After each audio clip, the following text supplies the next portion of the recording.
Welcome in to a Wednesday edition. A morbid edition right here. Sorry. Starting off Tail into that. on this Wednesday. Good morning to you. Speaking of death, did we see the last game of Paul Maneri's career yesterday as an LSU head baseball coach? Dug out of a casket. Sheesh. I texted Lloyd. I was like, go on Tiger Droppings now. Good Lord. Tiger Droppings has to love when they lose like that. Maneri might have been surfing Tiger Droppings last That's what he night. said. He was like, oh, do you think on the bus or whatever plane ride or however they got back home? He knows the landscape all too well because of his proclivity to get there, man. I mean, I think for as much as the stories go, I think he surfs Tiger Droppings. He's got it set on his favorite bars. Lloyd was saying, poor Paul, that buyout money. I was saying poor Paul because he can't help himself and he's going to go check Tiger Droppings, and that just can't feel good. Like, you know they're not going to say anything nice about you, and you still can't stay away from it. Well, I feel bad for him too, and I will always watch the very end of games. Like, I like to watch until it's like off the air. I like to watch people come out of the dugouts, like the interaction, and those guys just with their head in their hands. I mean, it made me so sad.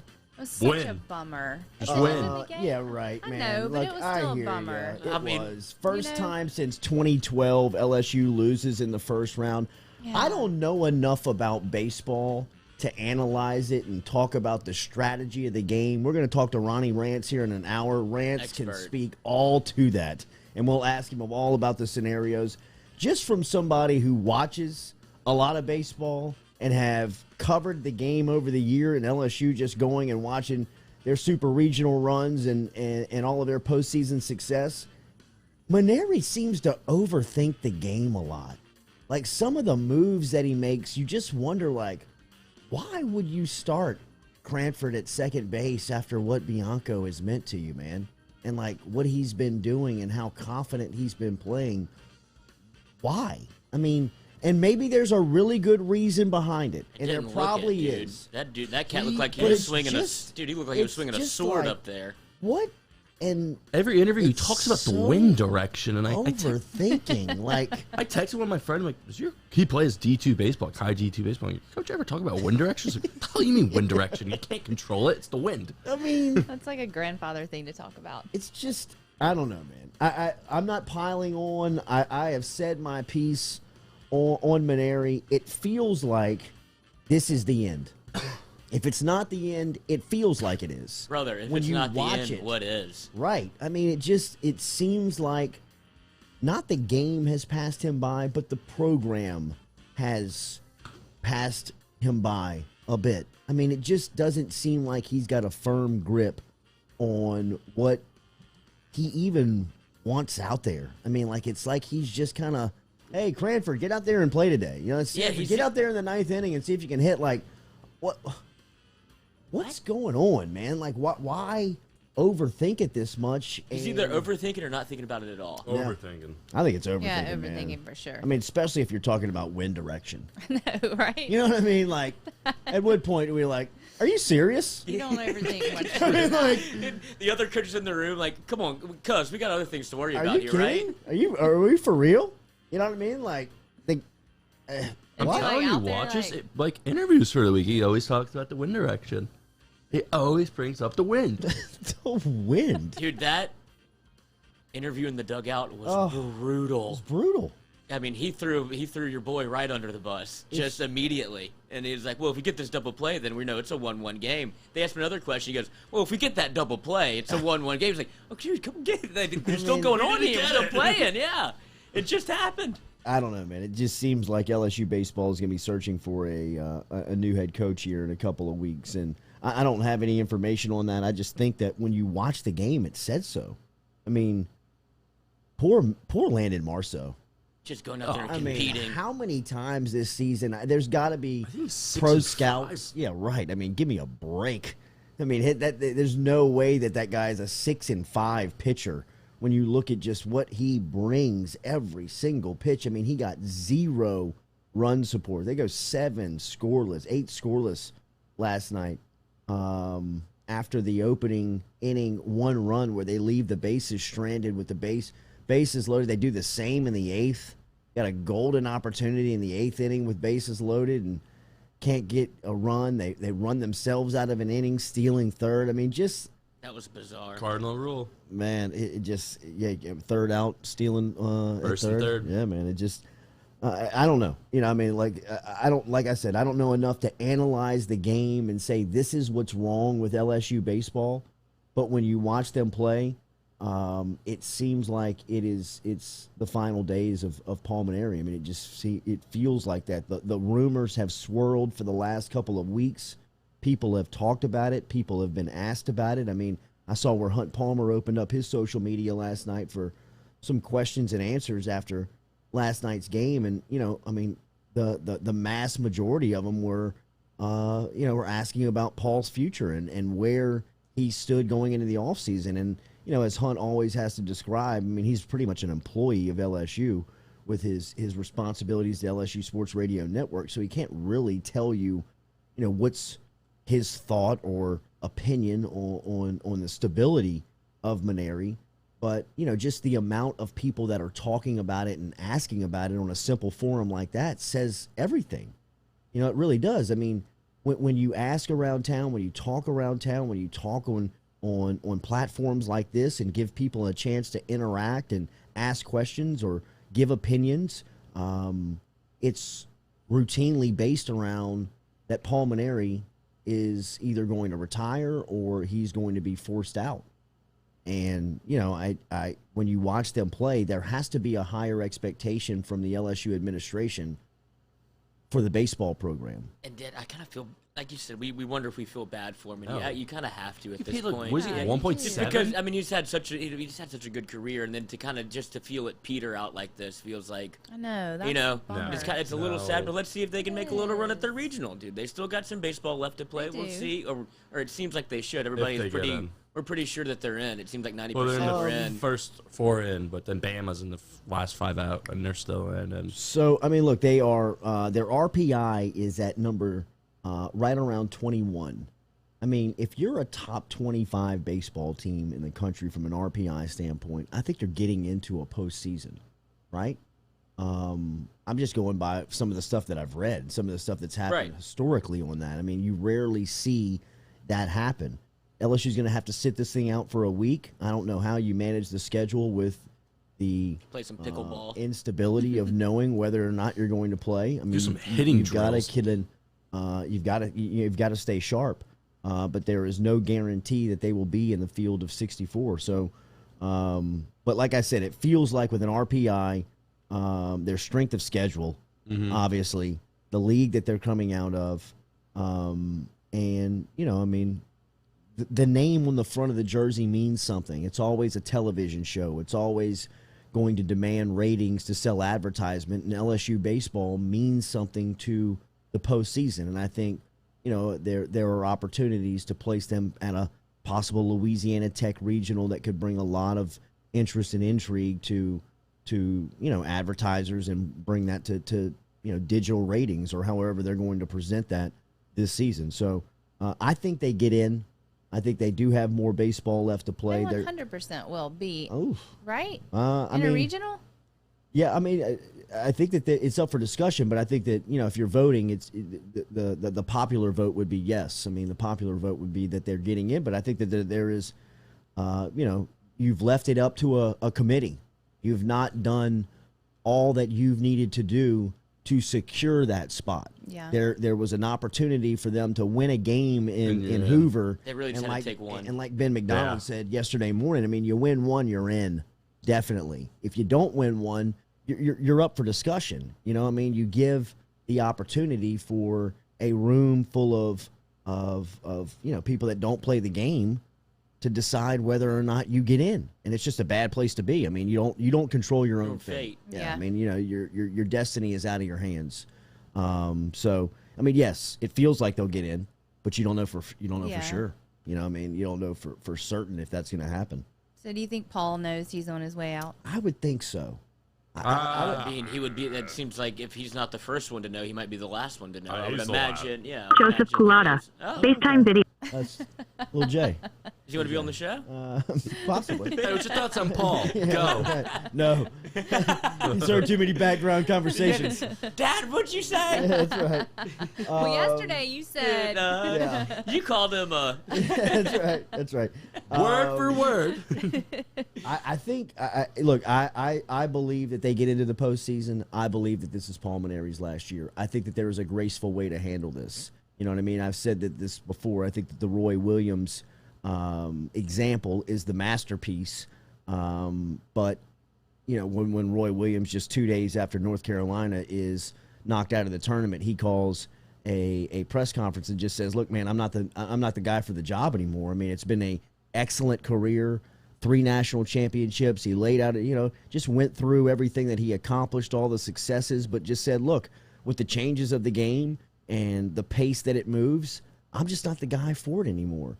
And I think that's okay for Paul Mainieri to admit. And I think that people understand that he's been through some things off the field that would absolutely, you know, recalibrate your focus. Put your take life some in focus perspective. away. I mean, his father was one of the most successful baseball coaches of his time, a Hall of Famer, a guy that racked up so many wins and was so instrumental in Paul Mainieri's love for the game. I mean, it was the common denominator that dad and son shared way into life. You know, I mean, it wasn't just a youth league thing or watching his son play in high school. I mean, it was, you know, Coach Mainieri, Big Mainieri, watching his son play the game, then go on to coach the game, and then become one of the most successful coaches in coaching college baseball, a Hall of Famer. He was open access to LSU's program, was sitting on the bench during big games. He was in Omaha with him. He was routinely sharing conversations on game day with his old man and his dad about strategy and just the atmosphere and environments of what they were walking into. And he passed away a couple of years ago, and it doesn't seem like he has been the same since. And how could he be? How could he be? I mean, it's understandable, and it's relatable. I mean, people all over listening to this have lost somebody close to them, and once that happens, you lose a passion in some area of your life where you were on fire before, because it's just not the same. And I think since that day, Paul Mainieri has almost been waiting for this, in a sense of it's over. You know, it's not as cool as it used to be. I think the perspective just changed for him. The perspective absolutely of changed. what the job is and what it was and how he related to it with his father. And then it makes you kind of look back at your own life and be like, well, maybe it's probably my time to be a dad. You know, Sure. like take some of this baseball stuff out of it and be with my family. And I think that there's always been a unsaid, watch how I say this, because I want to make sure that it's said correctly, with Paul Mainieri has the utmost respect for Skip Bertman, right? I mean, like, he understands what Skip Bertman means to the game, and that he has access to one of the greatest college baseball or baseball minds that the game has, alive and living. But there's also this shadow of Skip Bertman that always and will forever hang over the program, especially while he's around and he's there. And I don't know if there was a worse time to remind the LSU baseball faithful of what it was and where it is, and showing how Skip built it with the way and the response that Hold the Rope was previewed and talked about this week. And I'm not saying that as an excuse. I'm just saying it's kind of a pile-on of where the week was, because of just how celebrated Bertman and LSU baseball was at that time. And to see that, you know, the in-depth background look at that on the heels of going into Hoover and having kind of your life in your hand. I mean, I saw where, you know, our guy Eddie Smith tweeted out on the bus ride down to Hoover that they were watching Hold the Rope, you know, as a crew and as a team. So, I mean, I just that was one thing I think that probably aligned with LSU baseball that could have been a really cool story if they would have gotten on a run this week. But with being 1 and out, it kind of leaves you with this. It's not like it used to be. You're right. Yeah, we didn't hold the rope at all. Exactly. But you talk about Skip and like what his legacy is, and he literally looms large. I mean, the statue they have of him is as big as anything that's on campus. They made the man bigger than his persona is almost with that statue, and it's there.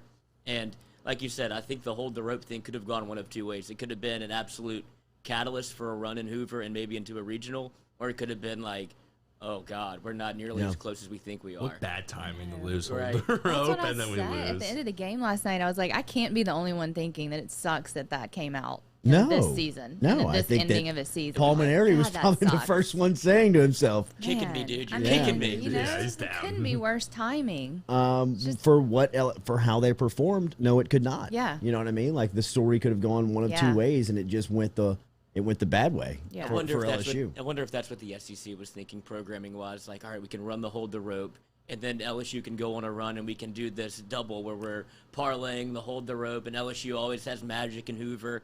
I'm sure there was some thought that went into it like that. 100%. For sure, old is- maybe not specifically to LSU, more of bringing Just attention college to the baseball, tournament. yeah. The start of the SEC tournament and celebrating the biggest program or one of the largest programs in the tournament. I mean, It's not in the tournament, recognizable. in the sport. Yeah. In the sport. He brought Notre Dame to the College World Series, Absolutely, right? absolutely. Yeah, Mets and Marjorie, I mean, they look, were man, good. that's one thing that we need to. I want to make sure that we do recognize in the moment, and we don't celebrate him when they bring him back to Alec Box Stadium in 4 or 5 years, or 10 years, or 15 years from now, and talk about his accomplishments. He's a great baseball coach. He deserves a ton of respect if this is the end on the way out. There's no way that we can trash this guy or dump on this guy on the way out. Over 1,500 wins, a national championship game, a national championship win, another show, an appearance in the game. Endless stars in the majors. Continuously producing major league type caliber players, recruiting at LSU, and holding the stability of the program. The postseason success, what was it, like 7 or 8 super regional that they hosted in a row they had gotten to. I mean, the numbers and the accomplishments are there.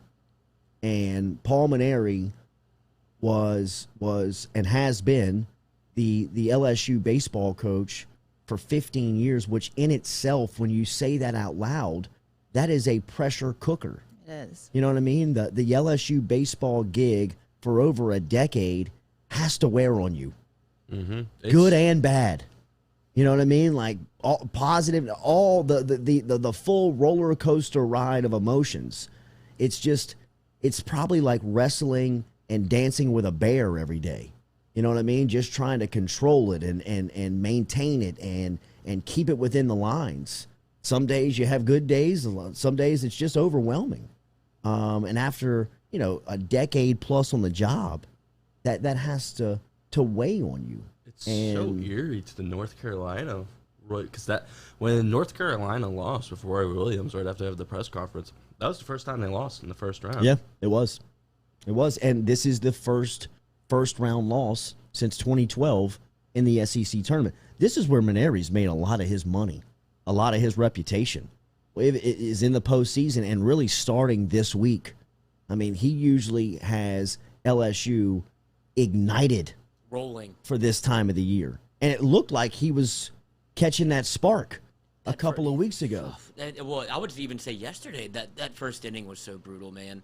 To be able to, you get bases loaded, nobody out, and you get one run out of it. That's almost, you'd rather not that have happened, You'd rather just go 1, 2, 3 and get out the inning than have the spur of all that momentum there, and then you just, ground into a double play, get one run out of it, and they come back and drop a 4 number on you. It's just, that's a brutal way to start the game, especially when you're looking for anything just to kind of like, all right, SEC tournament, this is when we get going. And it looked it, and then it all falls like right through your fingers. Yeah, it's, baseball is a brutal game, man. Baseball is, for, as much as you celebrate it and as cool as it is, when you're on the wrong side of it, it is crushing. Not good on the mental. It is crushing mentally, exactly. I mean, it just, there are the highs and lows. The lows will kill you in the game of baseball, and that first inning felt very low. You know what I mean? It felt like, ugh. And then Georgia comes out and pounds it in the first inning. I mean, it was, Marceau was on, but he couldn't get any offensive support. All right, we're going to talk to Ronnie Rantz in 30 minutes. So LSU baseball on the record. There's how we feel about it, Maneri, and kind of the postseason life and what it could look like. We're going to talk more about that with Ronnie Rantz coming up at 8 a.m. this morning. 8:30, Shea Dixon's going to get here. We'll specifically go into LSU's roster and talk about some of the impact players, the fresh new faces that moved in over the weekend. Who does he expect to have the biggest impact maybe in the first year? And we'll talk overall roster and expectation for the Tigers going in to this offseason. Joe Burrow back at practice with the Bengals yesterday. His quote is phenomenal, even though he is at between 80 and 85%. We'll talk about that coming up here as well. Don't forget, we always appreciate your interaction, always love your interaction. Wednesday, we're talking to the chef today. Dude. Chef Jean Paul Bourgeois. What a luxury. So if you've got your food questions. Where do you think he is now? He was in Austin. He was outside of Texas. Well, dude, he dropped a little nugget the last time. He's like, well, if we decide to move here, I was like, they might have found a little spot down there. Yeah. Austin, bro. Interesting. I mean, that's a great fit for him. Great spot. Okay, well, we'll do that. Let me call little Jay back and remind you that we are brought to you by Metropolitan Health Group. All of our guests via the phone line are compliments of Metropolitan Health Group. Real doctors, real solutions. Don't forget Jason Ramazan, who is over at Metropolitan Health Group. Mr. Funds Travel is putting together a trip to Los Angeles for the UCLA game. Saw UCLA, Los Angeles putting together a huge party out for that game. Rick Ross is the featured entertainment. Really? Yes. Yeah. I want to For go LSU. to the game. We're Is going. anyone going? I'm going. I'm going. Yeah. You're going? I'm going, yeah. I'm gonna take. I really thought we wanna were going as go. a show. We're gonna do something for a show for David sure. keeps bringing it up, and I think Jason might have a couple of spots left. Yeah, His for sure. hotel rates are great. I mean, Mr. Funds Travel, Sleep find on the out about it. street. MrFundsTravel.com. If you want to book your spot for LSU, UCLA, last week in August, first week in September, at the Rose Bowl, going out to Pasadena. Those It's gonna be a fans are in for phenomenal a trip. culture Yes, shock. they are. Oh, my Yes, they are. God. They are. I They have are. no idea. It's our first game's back. We're in the stands. Corn Right. dogs Watch everywhere. Oh, yeah. God, That's right. That's right. Stock up. So they better stock up. Oh my! The liquor stores there are so much trouble. So we'll be right back here on the Jordy Culotta Show, presented every day by Geaux Chevrolet.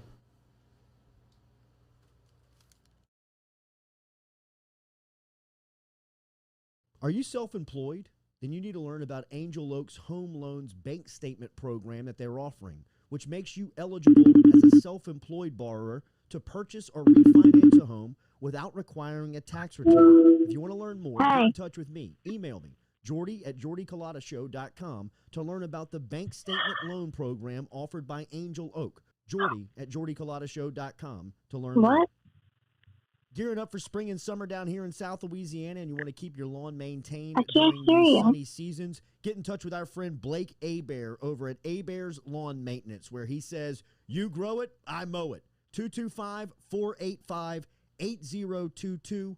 225-485-8022 is where you can find Abear's Lawn and Maintenance, the official lawn and maintenance company of the undisclosed location. Geaux Chevrolet is proud to announce Go Express Auto Sales, the new used car lot located in the capital city of Baton Rouge, Louisiana, at 11522 Florida Boulevard. Go Express Auto Sales is online at goexpressautosales.com, or you can search them on Facebook and social media at Go Express Auto Sales, the newest addition to the family of Geaux Chevrolet. Remember, Geaux Chevrolet is located down in LaPlace, Louisiana, but now welcoming aboard Go Express, the new used car lot located in Baton Rouge, Louisiana at 11522 Florida Boulevard.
Welcome back here to the Jordy Culotta Show, presented by Geaux Chevrolet. Check them out online, GEAUXChevrolet.com. Good lunch yesterday with our boy Lee Carney. Carney over here in Baton Rouge. He's back and forth between Go Express Auto Sales and Geaux Chevrolet down in Laplace. Reminding you can shop both of them online at GeauxChevrolet.com, GEAUXChevrolet.com. But on the corner of Sherwood Forest and Florida Boulevard, right here in Baton Rouge, Go Express. Stop in and see them. Go Chevrolet and Go Express. They can get the vehicles down to Baton Rouge if you want to shop the inventory online of what they have down in Laplace. If not, go check out the used car selection on the corner of Sherwood Forest and Florida Boulevard over at Go Express Auto Sales, a family member, a part of the family of Go Chevrolet. And tell them you heard it right here on the Jordy Culotta Show. Full studio this morning. Lloyd's here. Jack's here. Katie's here. Noah is in Shreveport on vacation. Is still that is timeshare in Shreveport. Still Little Jay's here taking in Bossier. That's right, Little Jay. People want his thoughts on the Maneri situation. Little Jay first one up at the sleepover. That was that's Dad's fault. Yeah, that is me, man. That is me. Can we get a shot of your shoes on camera? We had some new kicks, and I'm just staring at them. Nobody likes to just see the bottoms of them. I mean, aren't they cool? Like, what's the colorway? That's sponsor money. Yeah. I mean, those are awesome. Appreciate that. I love those. New? Brand new. Brand new. Fresh out the box. Nice. Fresh to death. Little Jay, first one up at the slumber party. That is my fault. That's how I was as a kid, though. Too. He's got a phone, though.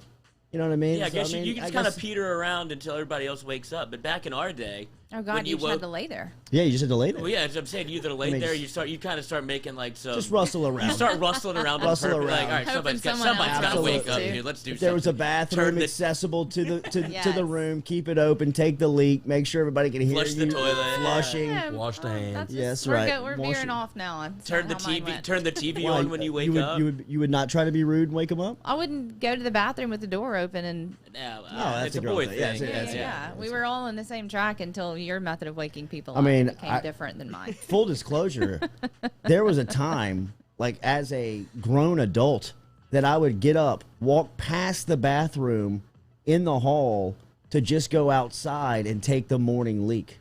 Like, why? I don't know. I have no good explanation for it. Did you do it as a kid too? Yes. Or did it? Okay, it didn't develop later on. I'll never forget. My stepdad came home from work late one night, and I thought he was in the back. I thought we were in a full house. Yeah, I mean, I was like, "Where'd you come from?"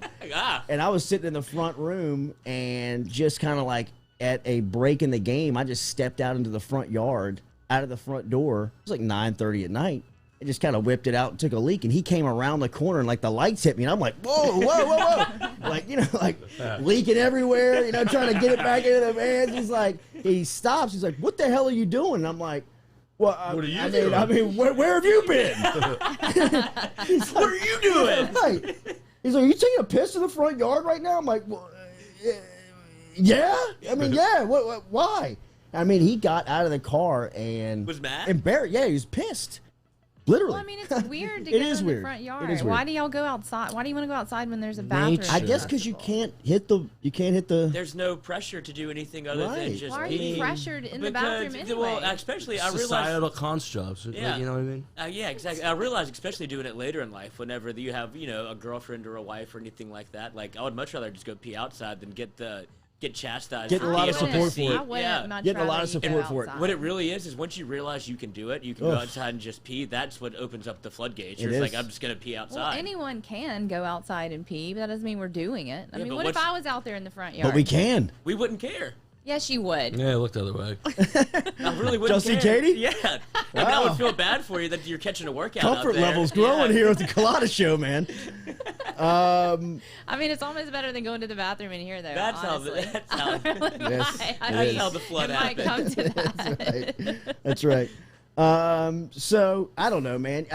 The first one up at the slumber party is an uncomfortable spot. I do feel for little Jay. Yeah, and he'll always be that. He will always be that. You can never outgrow that. Even when you get into like college, high school, when you're starting to drink and like you wake up like still first one up, man. First one up.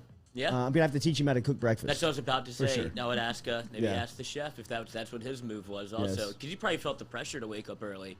Or at least, not the pressure, but they probably were like, all right, once chef gets up, it's the day started. Sure, you know? absolutely. Because he's going to whip us up some breakfast. Smell the bacon. Yeah, exactly. Smell the bacon. Travis said, sold my neighborhood house and bought land just to pee outside. Nookie said, it's a man thing, Katie. I'm sorry for you. Tom Granning says, save the water bill. It's all of it. It's just the freedom it of is. it. It's just the, like, Brian Truad said you don't have to concentrate on the aim, which I agree with.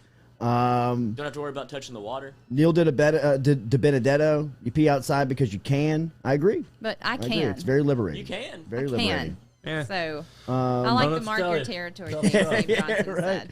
That's right. Burrow's back at practice, ladies and peeing gentlemen. outside. My guy. Speaking of Whipping your big dick dick out, energy, yeah. my man, BDJ, Big Dick Joe, was Joe. back at practice yesterday with a quote that only Burrow can make sense of, and this is why you love him, right? I mean, a reporter asked him, where are you at, Joe, going today in the first day of minicamp and working out alongside fellow LSU Tiger and former Biletnikoff winner, Ja'Marr Chase. And Burrow said he's around 80 to 85%, but it's important to be there because he's the leader. It's important to be there as the leader.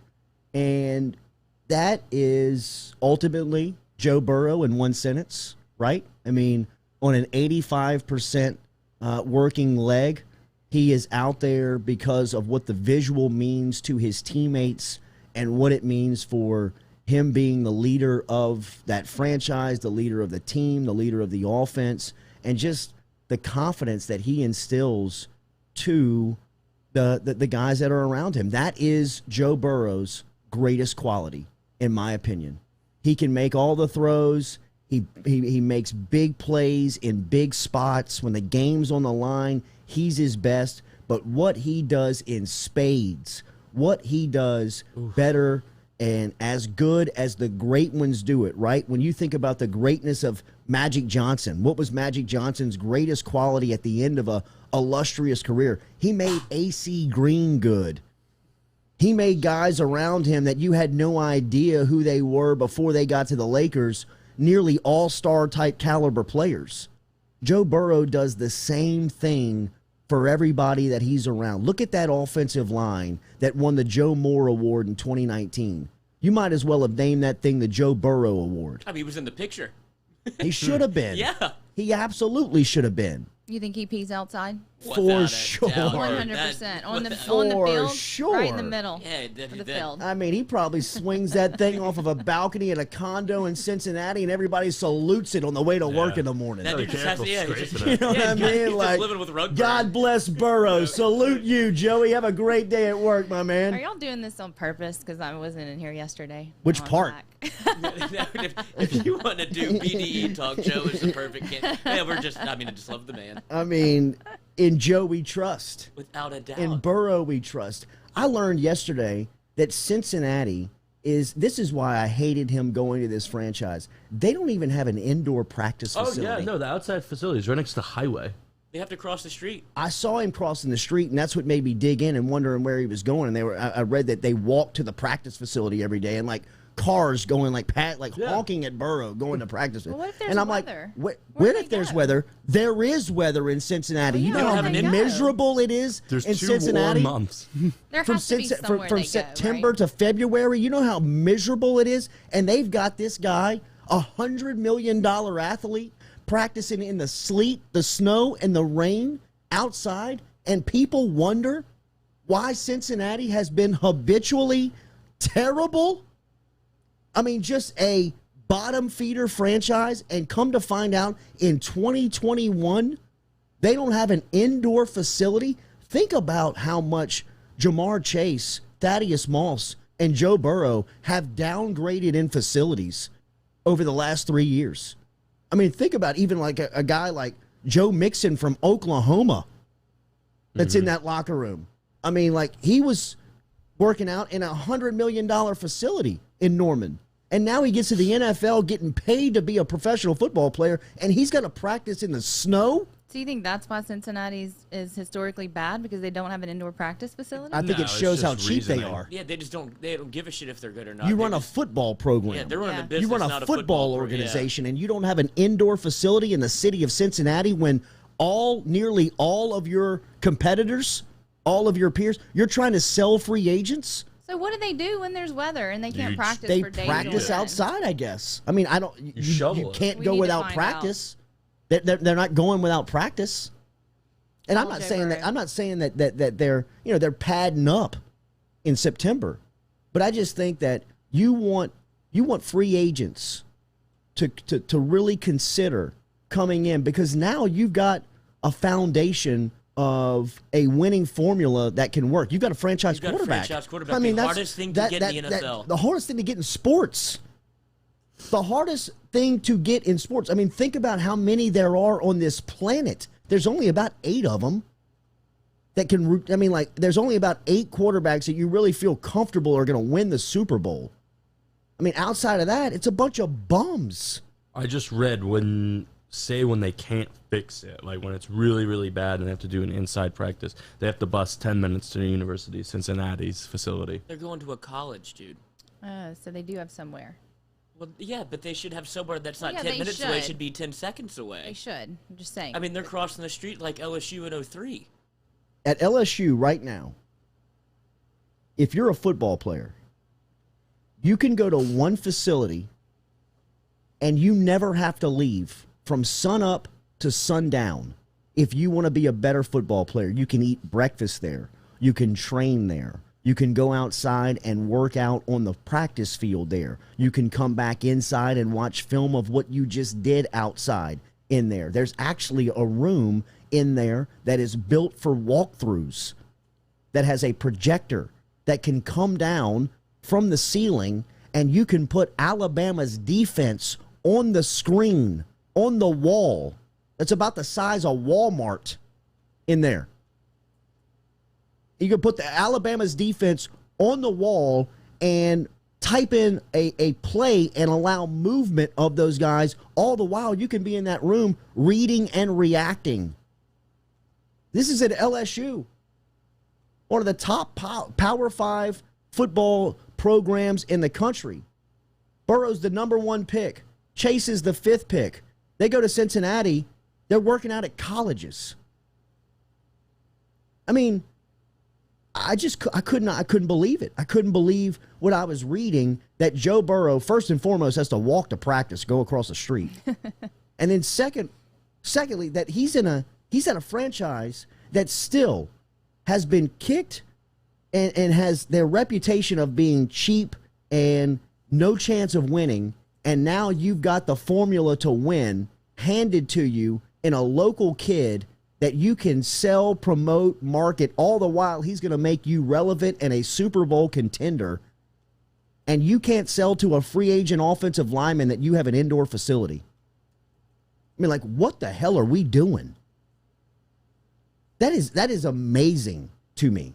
Not only is there not one, there's not one in discussion of building one. There's no plans laid out to make this thing even happen. And you have to think, if you're the Bengals, like, what are we doing here? Because, bro, these people are going to be free agents at some point. And why would they not go to other places and look around and go, well, why would I stay with the Bengals whenever I can go somewhere that actually is in the 21st century? Like, I'm walking to practice. I'm practicing in the snow. Like, there's no best laid plans for this place to even get better. These guys are millionaires. The people, with These guys- billionaires that are deciding not to do anything. Yeah, but they're marketing and trying to sell to a millionaire. Have they ever signed a big free agent? I'm trying to think. No. I can't. They drafted Chad Johnson, right? Yes. And AJ Drafted Green. AJ Green. Yeah, and Red Rocket. They Yeah. drafted him. Carson Palmer basically was Left drafted them. there and then quit. Because he said that this is a bullshit program. Man, I'm coming from I mean, USC, he was like, dude. I'm what are we doing? I mean, like, it's major league. It's the Cleveland Indians. Yeah. I mean, we're getting into a hot tub that you have to start with a boat motor. You know what I mean? It's like, They're the bungles, man. what are we even trying to do? And now you've got this guy, you've got this franchise quarterback, you've got this face of a program You've got this guy that you can invest the next decade into, and you can't even sell to somebody that could protect him that you're running a first-class organization. I mean, people wonder, like, how can you be so bad for so long in a league that sees a lot of, it's very cyclical. I mean, you can... It's turnover everywhere. I mean, the Saints were bad for a long time. They've been pretty good for the last 15 years. I mean, the Buffalo Bills with the 4 straight Super Bowls in the 90s. I mean, everybody seems to have their time. Chicago Bears had one of the best teams ever in 1985. I mean, every team, Seattle was a long time a doormat of the NFL. They've caught fire. They've now gone to a couple of Super Bowls. You can be like the Jets and the Browns. But look at their Browns reputation. Are popping. But all those teams have in common is that they have a franchise quarterback when they popped. And now if you're the Bengals, dude, you have a franchise quarterback, and you're not taking care of him. Like, especially him coming back from injury, you would think that, like, all right, we got to put some plans in place to make sure our guys are protected. I wouldn't feel safe at all if I'm Joe Burrow. Well, I mean, what if Burrow gets to the free agent market? That's what I'm saying. I mean, you're lucky he's an Ohio guy.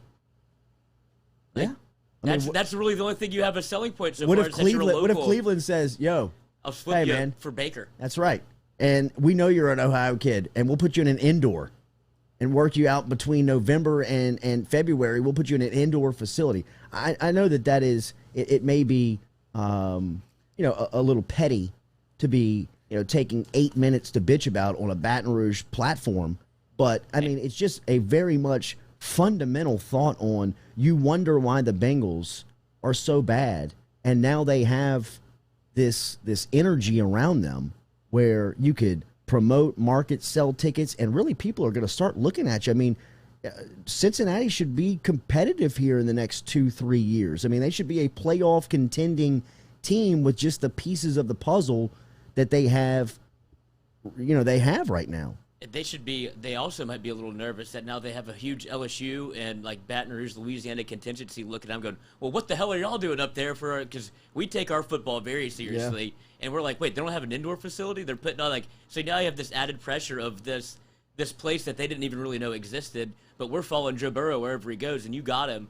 And so we're like, wait, now we're looking at the Bengals going, what the hell are they doing up there, dude? Take care of our guy. Yeah. Are we Bengals fans now? Without a doubt. Sure. Are you kidding me, bro? I think Thad Moss gets out there, too. I say that loosely. Yes. We, but, yeah, like, are we going to wear, That's my second team, I would say. Yeah. That I'll watch the Saints. I'll watch the Saints. But I watched Bengals games last year until he got hurt. Without question. I watched every game. They are must-watch television Do for we me. need, and now they just Cincinnati swag and stuff like that? Yeah. We have none, as far as I know. No, we'll be getting Cincinnati swag for sure. I love their logo. I love their new unis. I do too. Yeah, they're slick. Yeah, I like them. Do you see what the coach Zach Taylor said? He's very quick to get on the Burrow bandwagon. He's trying to he's trying to make sure that they know that they're tied together, because that's for sure. He's got to be a little nervous. Sean Payton, Drew Brees. Exactly. He goes on Burrow coming back. He's the leader of the team. That's what leaders do, Taylor said. They want to be there regardless of doing a lot of work or a little of work. We've got a lot of guys like him right now in the building, excited to see, but he's the leader of our team. Like, he's hitching his wagon to Burrow because he has to. Yeah. And, that's smart of him, because there's a lot of smoke about if he's a good coach or not, and he's nervous, and this is the way that you got to kind of build him together, because if he can be like the Sean Payton where you see the foundation laid early and he gets to stick around, he gets the contract, Burrow gets the contract, Chase gets the contract, then you have a nucleus there. So. Zach Taylor is kind of on the opposite end of where Ed Ogeron is coming from. Ed Ogeron has a reputation. I was watching something yesterday on 247 Sports of coaches that need to prove something and on a hot seat this season, and the first name on that list is Coach O. And the first thing they go to, can you do anything outside of Joe Brady and Joe Burrow? Because what Zach Taylor is trying to do is, like you said, he sees the success of what Burrow and what he can bring, and he's trying to ride that wave for at least another decade. Ogeron had that wave and rode it for a year, and it was phenomenal. What a ride it was. But now people are asking questions. As soon as Burrow leaves the building and Brady alongside him, you go 5-5 and look like you got two left feet. You know, I mean, you're throwing temper tantrums on the sideline and breaking headsets in the middle of the game and, talking over reporters in press conferences and admitting that you hired coordinators that you didn't even interview. Just talking out the side of your neck, dude. Looks like a 2-ring, it looks like a 3-ring circus without Burrow in the building.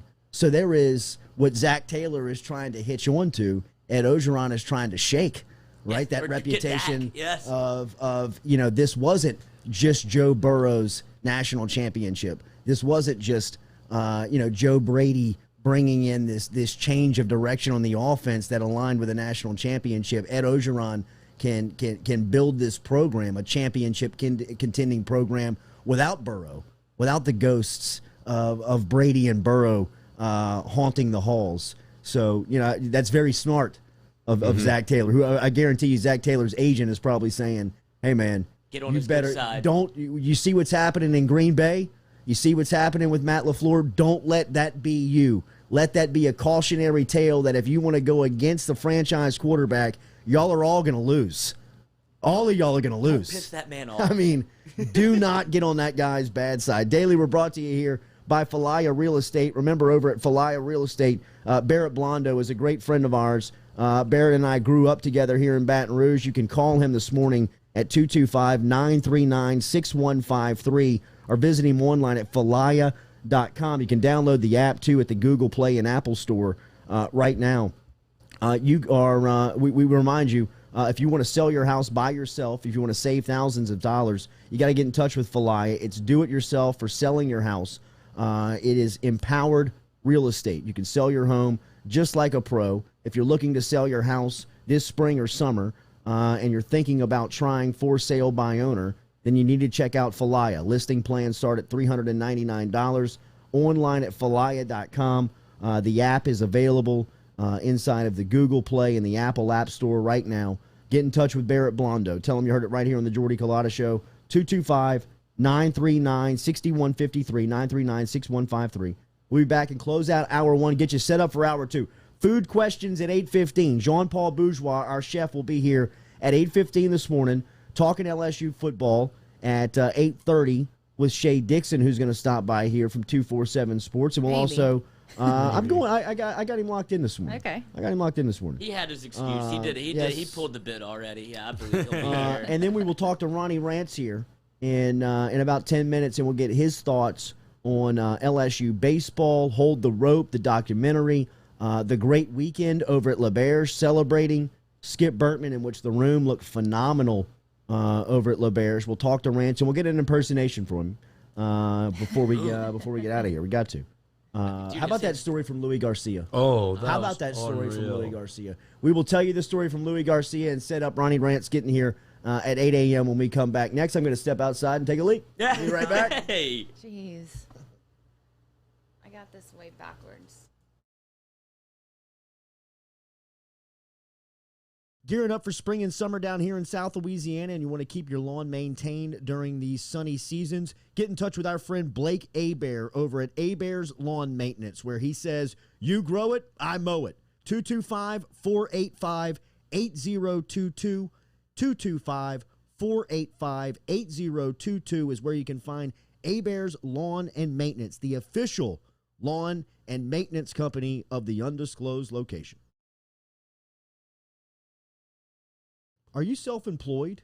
Then you need to learn about Angel Oak's Home Loans Bank Statement program that they're offering, which makes you eligible as a self-employed borrower to purchase or refinance a home without requiring a tax return. If you want to learn more, get in touch with me. Email me, Jordy at jordyculotta.show.com, to learn about the bank statement loan program offered by Angel Oak. Jordy at jordyculotta.show.com to learn more.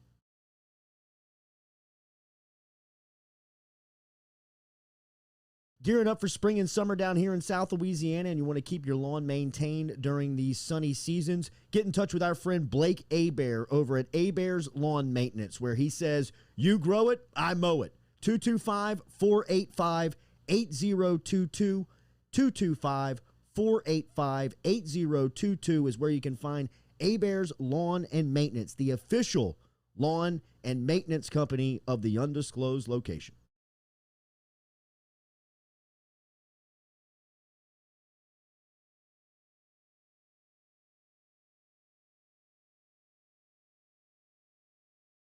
Geaux Chevrolet is proud to announce Go Express Auto Sales, the new used car lot located in the capital city of Baton Rouge, Louisiana, at 11522 Florida Boulevard. Go Express Auto Sales is online at goexpressautosales.com, or you can search them on Facebook and social media at Go Express Auto Sales, the newest addition to the family of Geaux Chevrolet. Remember, Geaux Chevrolet is located down in Laplace, Louisiana, but now welcoming aboard Go Express, the new used car lot located in Baton Rouge, Louisiana at 11522 Florida Boulevard.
Welcome back here to the Jordy Culotta Show, live presented by Geaux Chevrolet.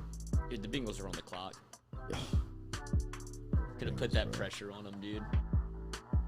Indoor facility. You kidding me, man? Like, just put some plywood down at least. Like, show me something that you're going to start at least building high school, something. you got to walk 10 minutes. You just had to click clack on the pavement. I mean, did you see him walking to practice yesterday? I mean, there's like traffic going down He a probably highway. likes it. He probably likes that. Probably does. Like, Probably does. he's a special breed of, like, hell But yeah, like high school. We're gonna work that out of you with money, Joe. Yeah, you know know, what I yeah, mean? Jamar Chase doesn't like that. Exactly. Exactly. Joe, We're gonna build y'all an indoor. Okay. I mean, we appreciate the toughness, buddy. I knew Joe Burrow was different when he walked in the year before. No, the year we won the national title, and they had summer practices. He walked in with the Deli T-shirt. Yes. Yeah, this guy's yeah. different. Deli's his guy. guy's He different. loves Dellavedova, bro. He has a pinned tweet from like 2015 He still on his does. profile about LeBron. And, like the original content's deleted and he still leaves it up there. He's like, I'm letting you know where my allegiance is. Ohio dude. kid, man. Yeah. You know what I mean? You got him. Is he You a got him. product of Coach O? I mean, No, Is that he what was people like say? that No, regardless. No. He's Yeah. Coach O's Perfect. saving. I Yeah. mean, like, Grace. he's his angel. okay. You know I what mean, if you want to see a doe-eyed Coach O, watch the Heisman speech. He's Absolutely. looking at Is him. there like an argument about that? Like No he way. made him No, or here's no? here's the there is no argument. He saved Coach O's job. Okay. And he knows it. Yes, They both he know absolutely it. he absolutely does. Okay. I mean, Coach O does. I mean, he should give Burrow every bonus he gets for the rest of his life, really and truly. Yee. Burrow was the 10 that O got, and he'll forever be trying to chase. Yes. Yes. Yeah, one night. Yep. Got it. How do I got it. hold I on? think 2 I could get- years. Yeah, A-Rod. 2 years, man. Just how do I hold on to this thing for as long as I can? Does Burrow like credit him though with his success at all? Oh yeah, he credits Ogeron for handing the keys over to a Division I college football program and allowing him to Okay. be Joe Be Burrow. Joe Burrow. Okay. I mean, that takes some balls. Yeah. You know what I mean? That takes some conviction to Yeah. say, "Hey, man, my life is on the line." Because for all intents and purposes for Ed Ogeron, it was. Yeah. You know what I mean? If 2018 bought him a little bit of space with the Power 5 Bowl, the Big 6 Bowl, when they go to the Fiesta Bowl and they beat Central Florida, that was a nice wave of momentum going into the offseason. That should have been a 10-win team with what happened at Texas A&M, and a lot of people gave him that grace. But then 2019, what was it going to be? I mean, you had a really good team. You had Burrow, and he told Joe Brady and Joe Burrow, "Hey, it's your offense. You know what I mean? You Take the guys, keys. you guys go. You I guys do have to run. credit O because they stuck to the spread. I remember the biggest doubt was, is LSU going to stick to the spread when they see their own blood, aka the Texas game, when you get punched and it's kind of not working at first? Are you going to go back to your old 3rd and habits? 17. No, we're staying to this. 3rd We're and dying 17. on this hill. That was. I mean, that was still the to this catalyst. day, I get chill bumps when I see Joe Brady sitting in the Texas press box and he grabs his microphone and he says, "They can't effing guard us. They can't And they stop can't us. effing stop us." And I mean, you can see him, he almost wants to jump down to the wants to play. sidelines and get down there to tell somebody. And he's just so like intense on they can't run with us. I mean, I think it's the play when Jamar runs back and picks it off of his head, and I mean he nearly scores. If the guy doesn't turn around Street and was saying all night, grabs they his knees. pick whoever you're going to throw it to. They can't guard you. I mean, Marshall blew up that night. Jamar I mean, Chase blew just- up that night. yeah, and Justin Jefferson had the Jefferson, 3rd and 17. Clyde going. I want to say that Jamar didn't have a touchdown. I don't think he Like, did either. Terrace had a couple of touchdowns, Justin. and Justin had a couple of touchdowns.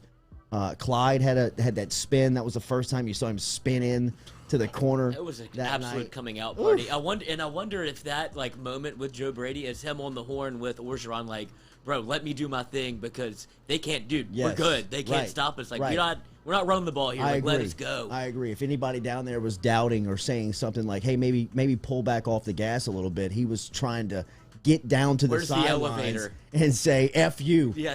They cannot guard us, man. Slinger's got to dip in, going. This cat can coach. This is gonna be great. Yeah.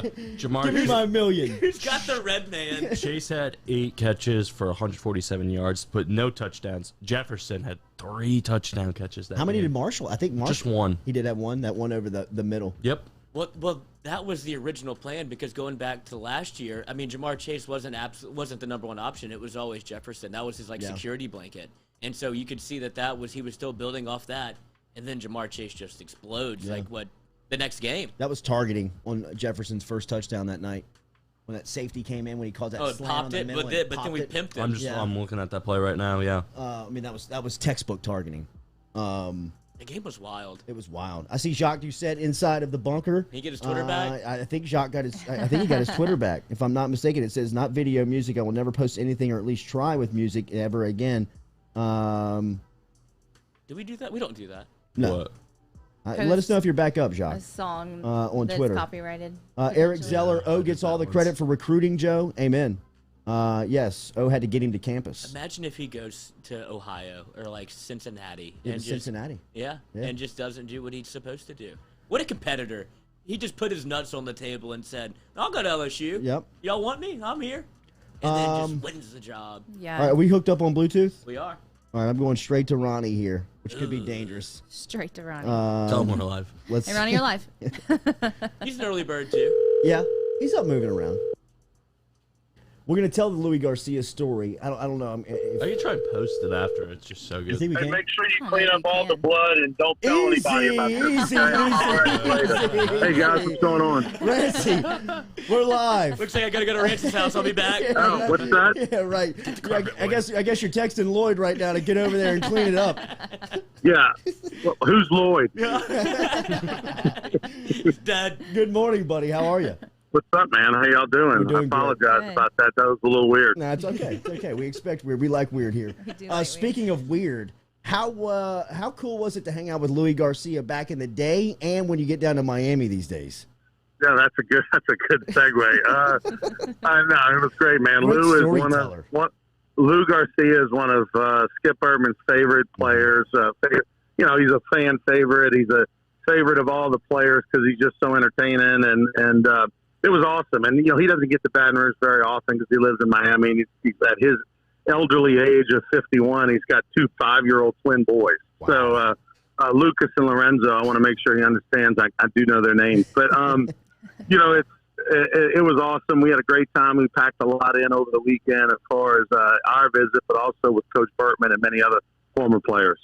Ronnie, Skip, the impact. You are you're one of the insiders, man. You can see the love that Skip has for you when you're in each other's presence. Now that we are celebrating everything that he means to the game, to LSU, What is the legacy of Skip Bertman? What when I say the name Skip Bertman to Ronnie Rantz, what do you think? Oh man, it's next to my dad, and I think you'll hear a lot of guys close to him. Next to my dad, he's the most influential male figure in my life, and I was there 3 years, but I learned so much, and then also have been able to be fortunate enough to stay friends and be a part of his life and him a part of my life for the last 30 years. In addition to that, so but he has really taught all of us, if you paid attention and if you bought in, you learn so much from him. And a lot of it doesn't hit you till later, Jordy. Like it's not when you're 18, 19, 20 years old, you're not getting all the life lessons and realizing everything that's going on. But it's stuff that it hits you at times, just little bits here and there. It's like the grenade where they pull the pin, but it's just a long delay sometimes. And the thing that I've found interesting is I played for him during the days of Curly Hallman. I played and Curly Hallman didn't work out as an LSU football coach. Right. But what was funny was once we started winning national championships, Curly wanted to try to steal some of Skip's stuff, right? Like for example, the famous hold the rope story. Curly Hallman actually tried that one time when he was the coach with the team. And I remember Valentine, the outside linebacker, told me this story. Here they are in a room, 100 guys in a room, and Curly Hallman with his Alabama country accent is up there, and he's got this piece of rope, and he dangles it off the edge of the podium, and he's like, let me tell you something, boy. We're on the end of a cliff. We're hanging off that cliff, and who you got on the other end? And he goes, man, he went on and on and on in this story. We couldn't understand what he was trying to say. We didn't understand what was going on. And after about 10 minutes, he looked around the room. He knew he had lost the room.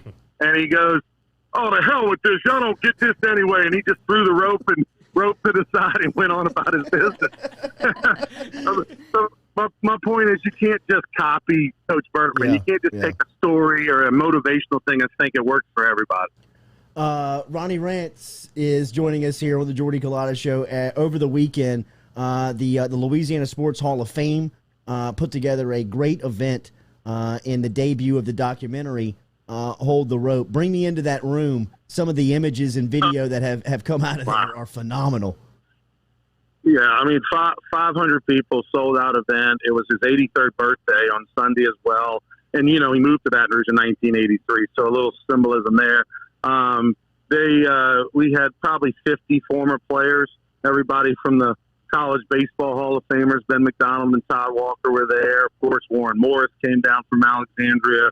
Everybody from the Terrio and Fontenot and the Blair Barbiers and the Doug Thompsons and the Brad Cressies and all the way to the Stan Lowers and the Greg Pattersons and the Andy Galeys and all from those 86, 87 teams and Mike Papajohn and others. It was, and Greg Patterson stated it the best. And if you go to the if you go to Louisiana Sports Hall of Fame website and you follow us on Facebook, you'll see the social media post. We did a little 5-minute recap video. And in it, Greg Patterson says it didn't matter when you played for him, whether it was 84, 2001, there's a fraternity amongst the players that played at LSU, but particularly a fraternity that played for Skip Bertman. And it goes against all ages and everybody's friends and everybody pulls for each other, and it's very true. You have to be biased on this, but you've seen them all. Was 91 the best team? I've always had fun with this argument with Coach Bertman, and actually Blair and I and Doug have gotten into some heated discussions over the years, as you can imagine. And we actually went to lunch with Coach Bertman maybe 10, 15 years ago, and he answered the question. So I'm going to give you his answer. Okay. And, of course, I'm biased to 91. All 3 starting pitchers pitched in the major leagues, including our closer. So I would think that pitching wins championships, right? Mm-hmm. Well, he said, ooh, good question. Guys, I've avoided this one forever, but I'm going to go ahead and I'm going to answer it for you here. Let's see. All 5 of the national championship teams could – all right, so let's throw that out. They all could hit and they all could field. So then it comes down to pitching. One game winner take all. I think I'm going to go with 1996 Kevin Ship. And we were like, we were blown away. Like, whoa. Chad Oj, Brian Talent, Mike, like, why? I mean, nothing against Ship. Love my boy, but like, what? So like, what? Why? So he goes, all right, here's why. See, Ship was a great system pitcher. See, if I said fastball away, hit the spot. If I said throw it in the dirt, he threw it in the dirt. Here's the other thing. Ship was kind of dumb, okay? And so what I mean by that is he didn't let the moment get too big for him, right? He didn't realize he was pitching in front of 25,000 people on national TV. He was just kind of maybe winking at the cute girl in the second row behind home plate. And, hey, can I get your number after I strike this guy out? And, you know, he just would deliver the pitch, you know, and so I'd go Kevin Ship, 96 team to win it all. That is unreal. That is so good. Yeah. Oh, man. Kevin Ship. Kevin, I love you, by the way, bro. I love you. He's got to hear that. He's got to have heard that story 1,000 times, dude. So take me present day, Ronnie, because I got to get one before I get you out of here. Where is LSU baseball after yesterday, in your opinion? Is their postseason life heart still beating? Yeah, I think there is. I mean, I said before the game, I think Todd and I, Walker, I said I thought they had a 75%. In my opinion, I think they're in. I think I put the percentage probably 75%, 80% that they're in. Their resume is the best of anybody on a bubble. You know, talking about last five in, they're supposedly in that last five according to D1 Baseball. And of all the other teams, they're the best resume on the bubble. And by the way, in 19, you know, Florida got in with the same deal. 13 wins in the league, lost the first SEC championship game, and they had a number one strength of schedule. LSU right now is the number 3 strength of schedule. And with a COVID year, a lot of teams didn't play 56 games around the country, and I think that matters too. You are close to this situation. And the rumors are swirling, and there's a lot of talk of this. Do you expect that we are witnessing the end of Paul Mainieri's reign at LSU?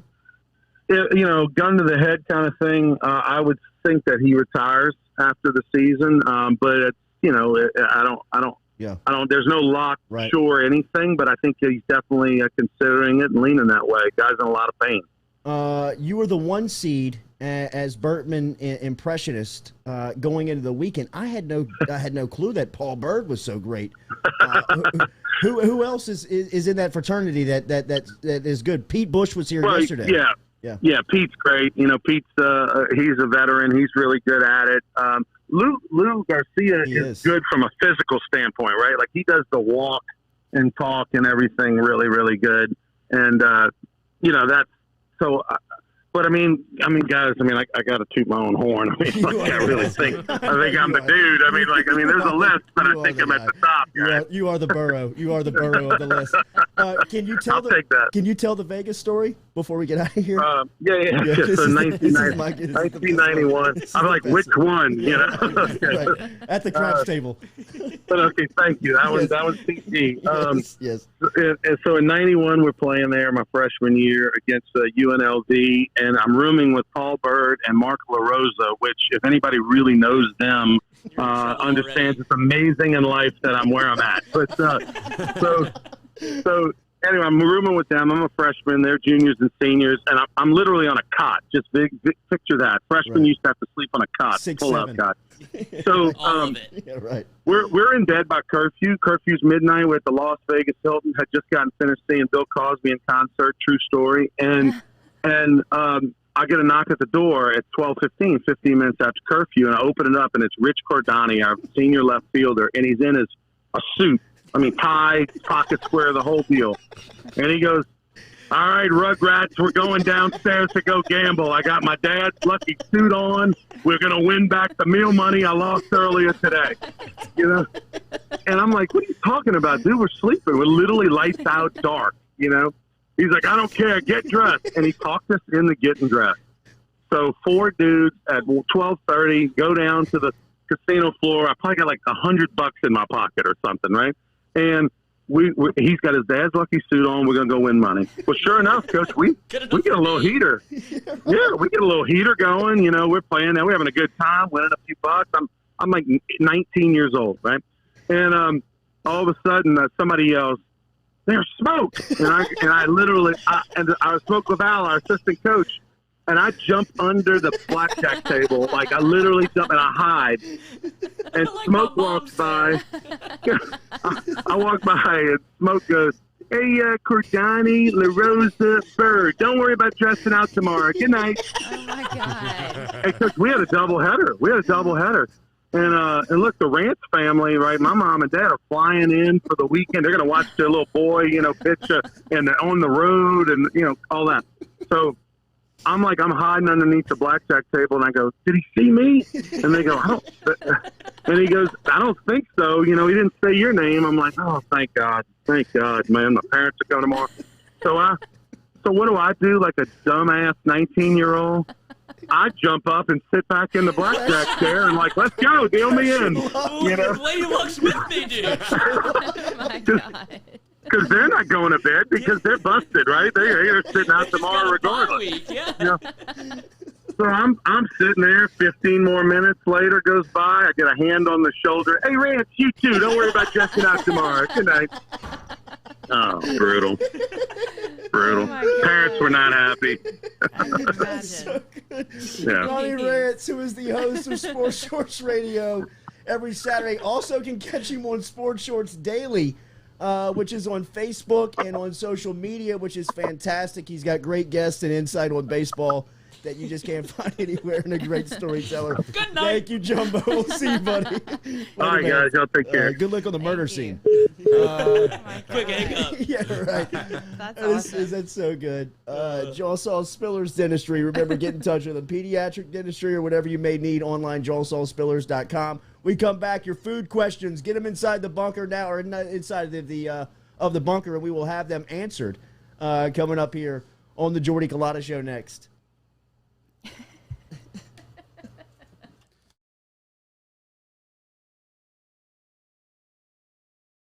Self-employed? Then you need to learn about Angel Oak's Home Loans Bank Statement program that they're offering, which makes you eligible as a self-employed borrower to purchase or refinance a home without requiring a tax return. If you want to learn more, get in touch with me. Email me, jordy@jordyculotta.com, to learn about the bank statement loan program offered by Angel Oak. jordy@jordyculotta.com to learn more. Gearing up for spring and summer down here in South Louisiana, and you want to keep your lawn maintained during these sunny seasons, get in touch with our friend Blake Abear over at Abear's Lawn Maintenance, where he says, "You grow it, I mow it." 225-485-8022. 225-485-8022 is where you can find Abear's Lawn and Maintenance, the official lawn and maintenance company of the undisclosed location.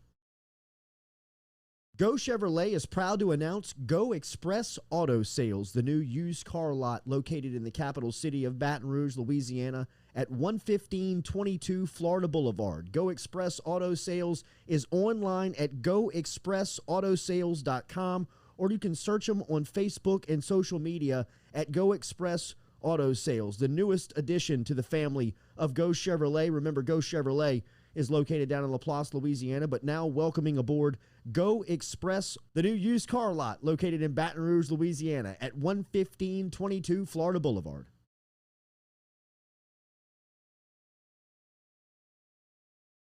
Seven, 6, 5, 4, 3, 2, 1. You'll never have the sacred stone. Oh, this you crazy mother.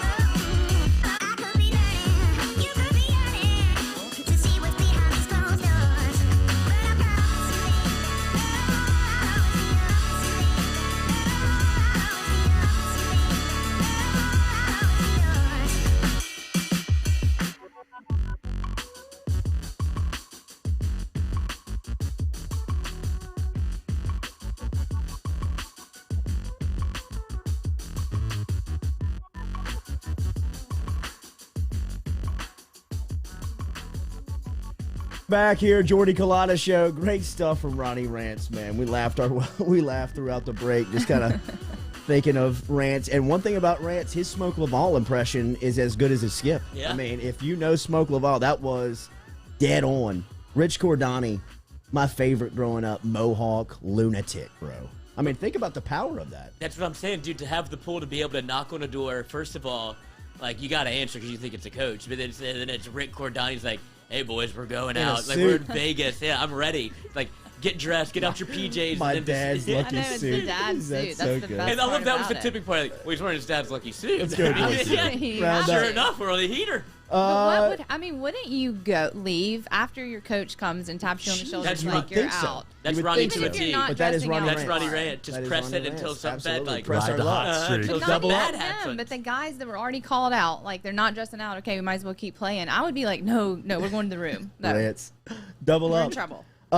Chef Jean Paul Bourgeois, our guy, our resident chef here that we talk to every Wednesday, bouncing around the country, living a great life, eating great food, enjoying the sunshine. Last time we talked to him, we were in Austin. Chef, I wanted to start this conversation off. We have been celebrating Skip Bertman because of the documentary that just aired on the SEC network titled Hold the Rope, which was a trip down memory lane of building the LSU baseball program into the monster that Skip made it and what it is today. How big of a sports fan were you growing up on the Bayou? How much did LSU mean to you? Were you specifically just a Colonels fan, or did you ever make your way to Baton Rouge to big sporting events for LSU? Man, I'm so glad you mentioned that because I didn't know about that documentary, and I grew up a huge fan of LSU baseball throughout the 90s with the dynasty.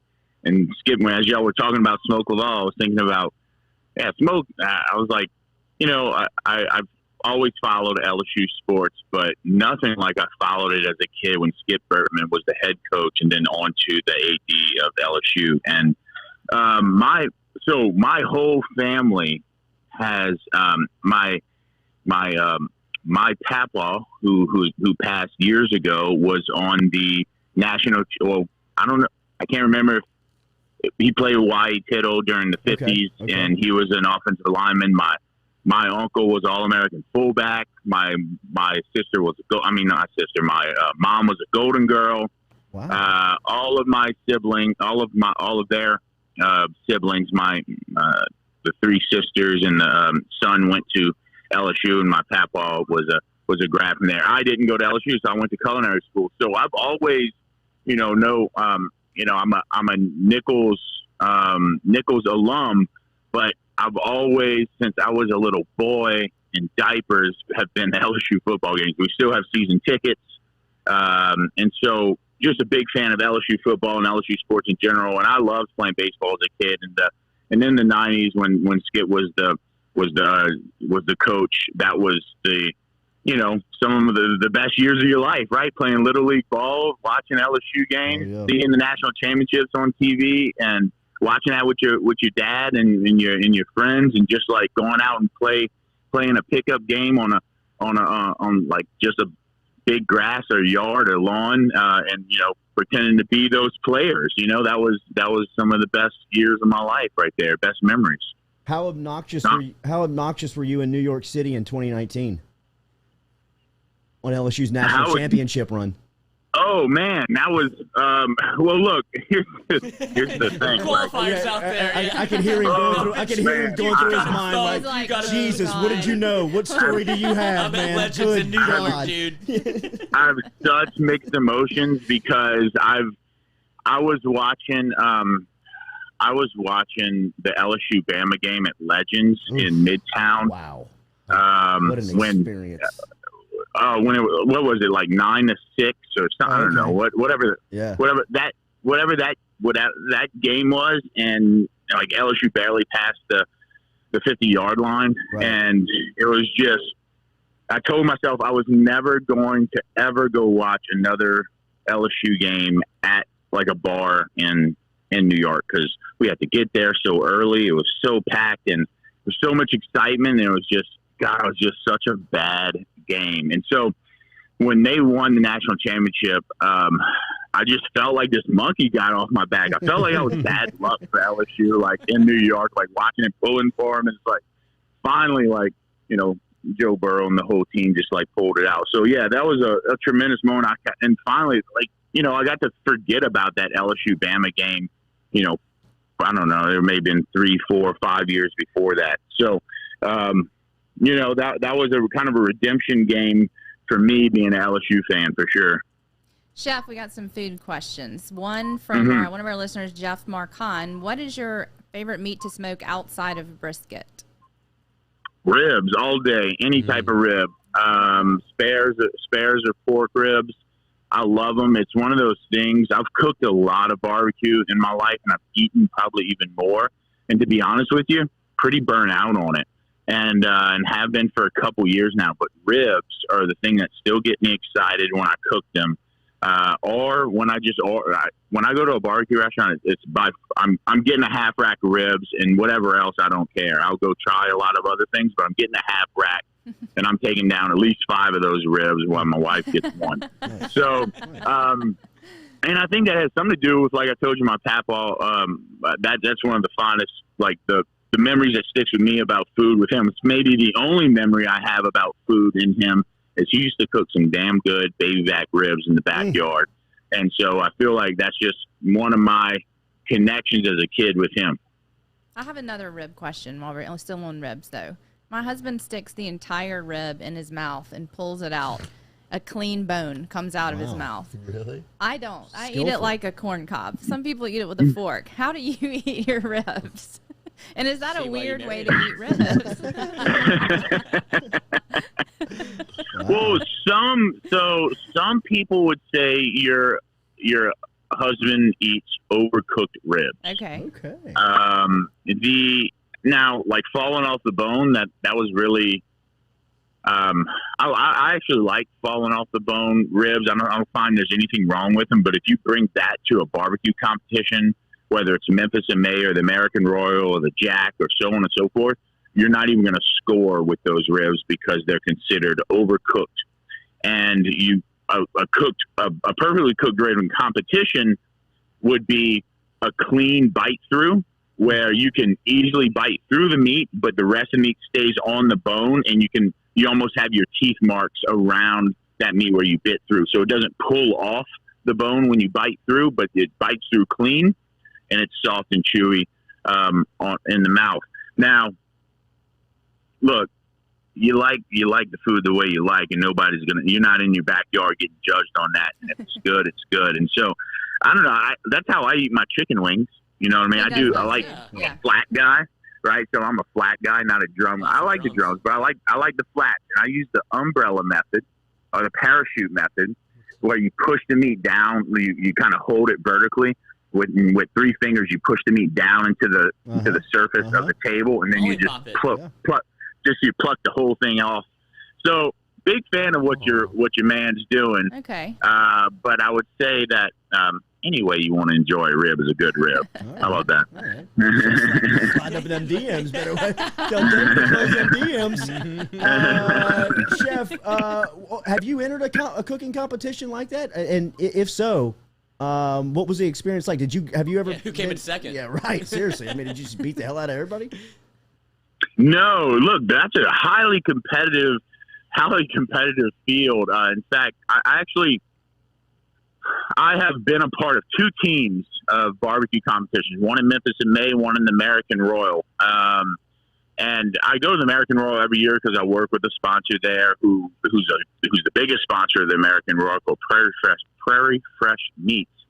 And they're a pork manufacturer or grower, manufacturer, distributor out of Kansas City. And we placed I think we placed 9th out of 500 teams in ribs, 12th in pork shoulder, and then I think you get 12th in pork shoulder out of 500, and you get calls go up to 20 in the open. And so I think we scored in 19 in brisket as well. And that was the only rib. That was the only time I've entered in the American Royal. Look, it's guys that mean teams, not just guys, men, women, children. They go on circuits throughout the country and compete. It's a highly competitive field. And so I don't really have time to do all that and do the circuit, but I will enter 1 or 2 a year with other teams, like being the lead, like not me being the leader, but them being the leader and me just joining and kind of cooking and helping out and being part of the team. It's fun times, man. There's a lot of awesome people you meet and great food around there. You learn a lot because competition barbecue is much, much different. It's a completely different world in the way you cook it, the way you prepare it, trim it, sauce it, everything, and with compared to what you do in the backyard or at a restaurant for that matter. If you had to enter one cooking competition, what food would you pick that you think you could win? Oh man, that I think I could win. Yes, everything's on the table. For a gold, baby. I mean, ribs, man, I don't know. I'd have to give that some thought. I would think maybe fried chicken. Ooh. Wow. I think I fry some of the best fried chicken that I've ever had, and like I'm not that kind of guy that's like my shit's the best. You know what I mean? Like, there are plenty. There are plenty of people that can cook well and good, and and better than me. That's for sure. I've learned a lot from people that are backyard cooks to professional chefs to Michelin star people. Like, it just doesn't matter. You can learn, but my fried chicken's good, bro. I can say that. I mean, I eat it all over places. I'm always curious, like, how good is this fried chicken? We got to try this fried chicken. That's food of all time, I would say, if you can do it right. Yeah. Because I see you on the Instagram after we had our little baloney talk. I see you. Then we transformed into hot dogs at Chef Sean _Paul. You have a little contest to see what you're cooking up with some Wagyu hot dogs. Has it been answered? Yeah. If it hasn't, can I throw my guess in because I think I have insider information? It has been answered by one of your listeners, I believe. There we go. Because they tagged you in it. Beautiful. And the first person that answered it right was my best friend, my best man in my wedding, Jay Scheckschneider, and he knew. And I texted him all saying, I said, "Man, you nailed it." And he goes, "I could tell the cut gave it away," is what he said. The cut of the hot dog. I've had that before on many a night. That's good. Yeah. So I'm actually gonna put that video together today and probably put it out in full tomorrow. Excellent. Chef, I'm glad we're talking today. Within this, or last week, 2 people, we've had a debate. They're telling me how great an air fryer is. Is it worth the hype? Yeah, I mean, I would say the 5 times that I've used them, it's definitely a good tool to have in your kitchen, especially if you want to start to eliminate some deep fried foods out of your diet, or get a quick roast on Brussels sprouts or vegetables or potatoes. From what I hear, it works really well on too. So, I mean, if you got the, I don't know how much, like $150, $250 they cost in the counter space in the store. See, that was the problem with me in New York. Like, I didn't have the counter space for storage for like excess equipment that I didn't need and wasn't going to use daily. I have like a core group of equipment that I'll use and it travels with me, and the air fryer just didn't make that cut. Mm-hmm. But if you got it and you're looking to reduce the amount of oil that you use, and you still want to have that nostalgic deep fat style food, then I think it's a great investment. The question will always be with stuff like this is like, how long does it last you? Does it last you a year, 2 years?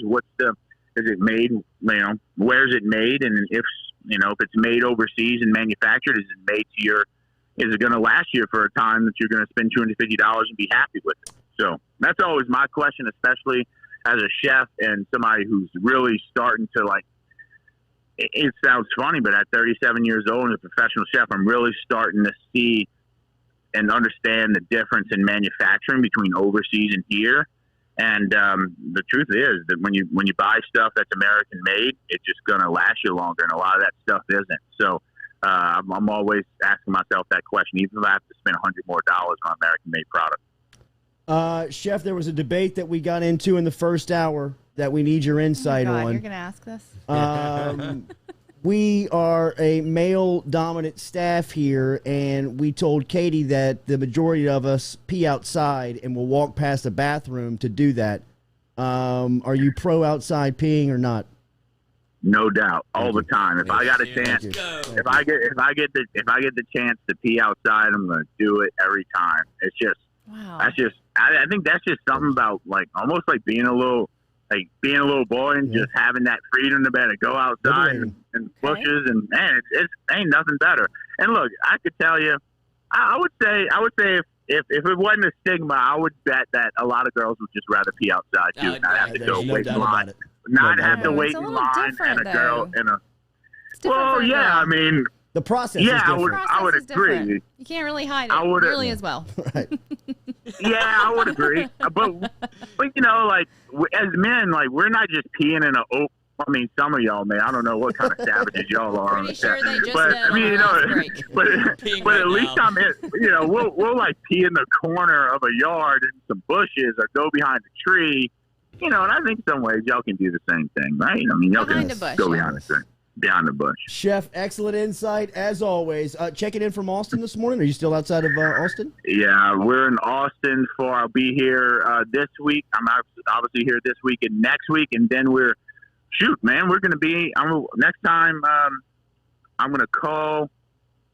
Y'all going to call. I'm going to talk to y'all in Texas next week, but the week after that, I'll be in Covington for about 2 weeks. So I'm spending 2 weeks.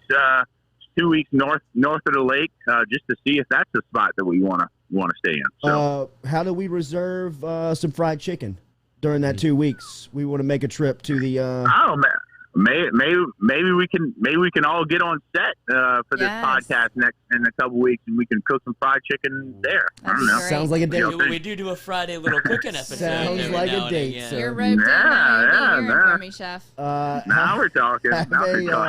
Have a great rest of the day. We will talk to you soon. Thank you, guys. Have a great day. Thank you. Appreciate you. Always. Bye. There is a Chef Jean Paul Bourgeois Red checking Bull in vodka this morning. and fried chicken on Friday. Get to him.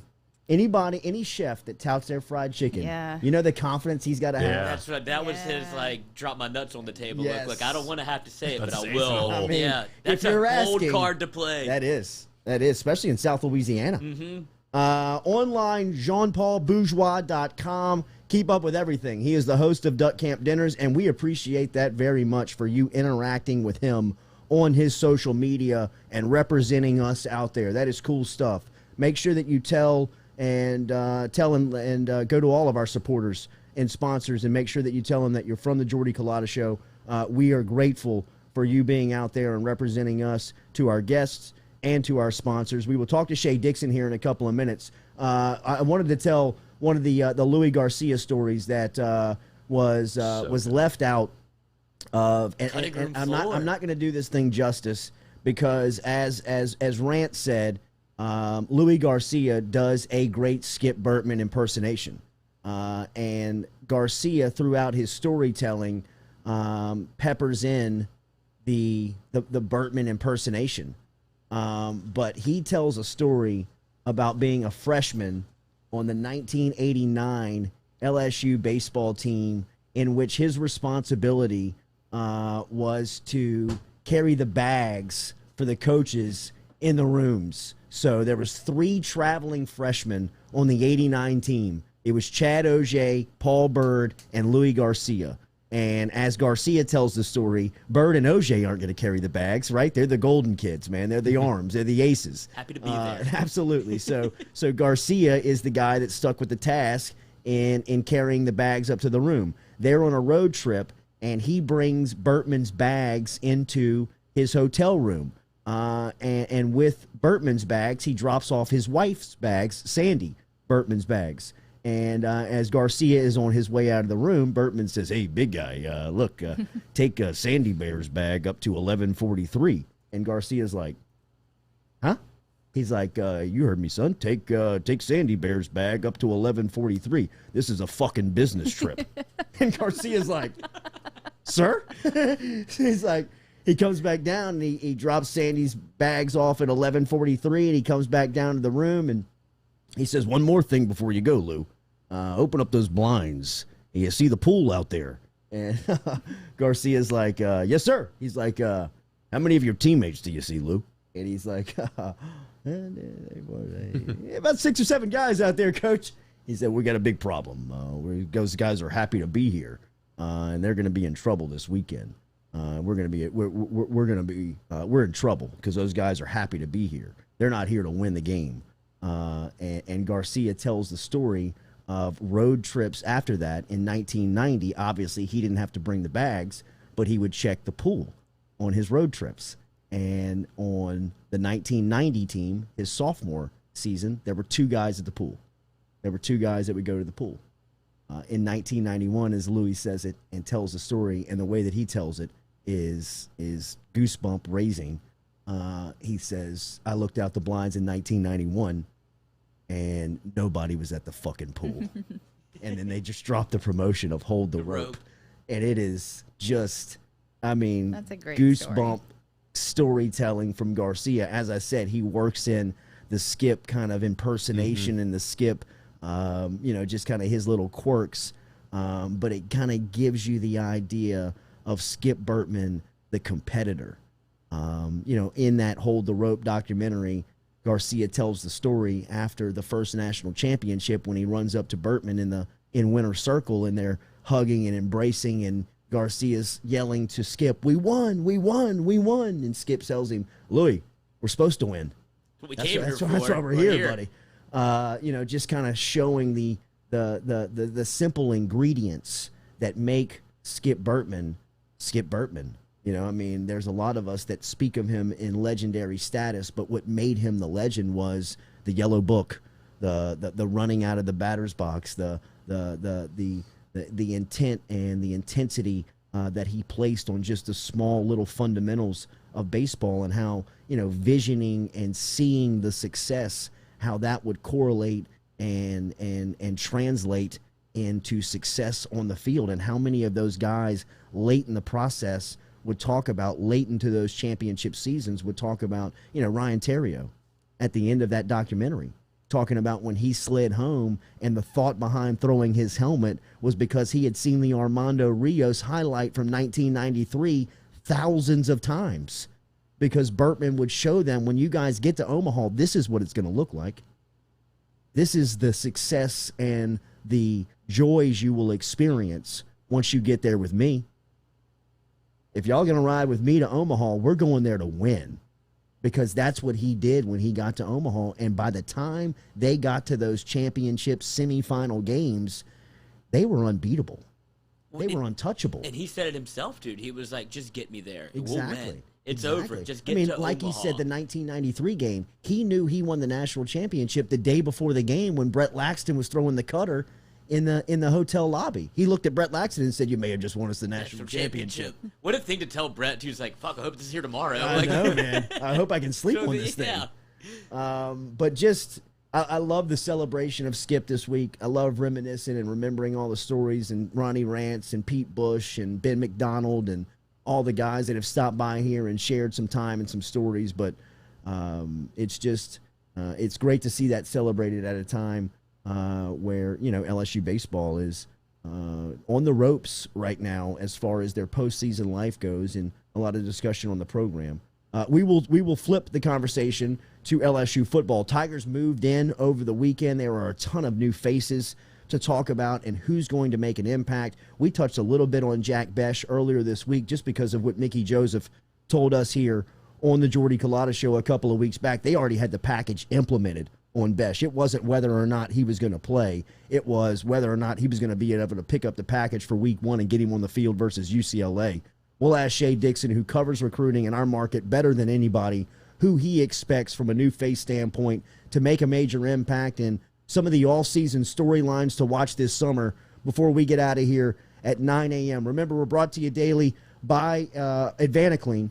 Advanaclean and the Advanaclean experience. I tell you, Bradley Lynch, man, with everything that we've gone through over the last week, and all of us in South Louisiana have experienced some type of flooding or some type of issues, you have got to take the Advanaclean experience to take that headache away from you. I was telling you that just because of what I have learned from testimonials or reading the website, or what Bradley Lynch was telling me the skill set was for Advanaclean. Now I know about the experience. I had floodwaters in my house. Within 30 minutes, Lynch was here. Within 2 days, the place was stripped and dehumidified. Now it's in the hands of the insurance company, and Lynch is taking care of all of that.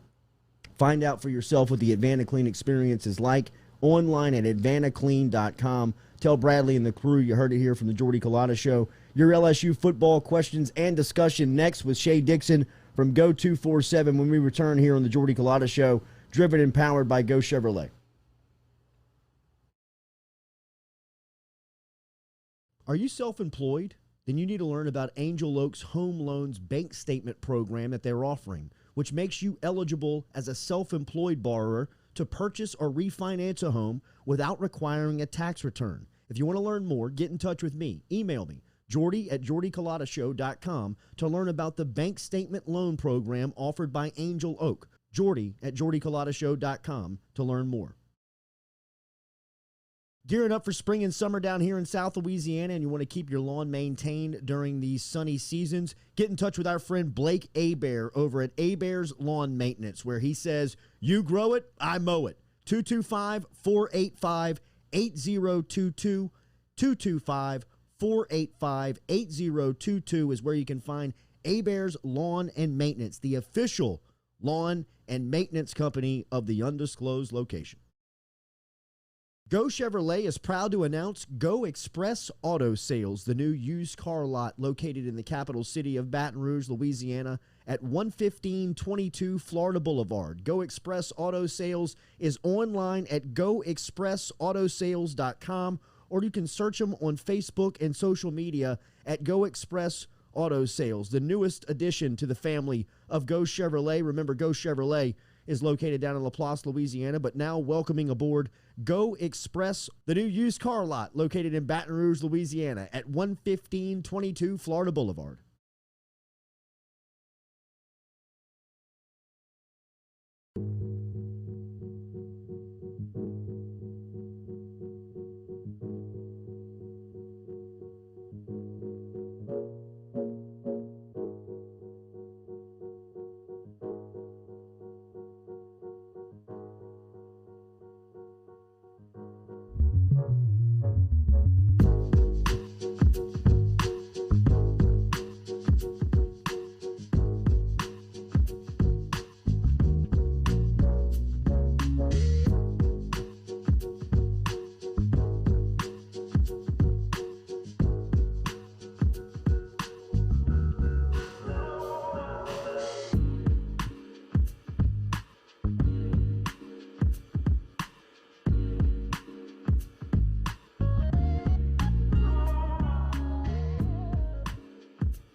Welcome back to the Jordy Culotta Show, live on this Wednesday morning. Good stuff from the chef, as always.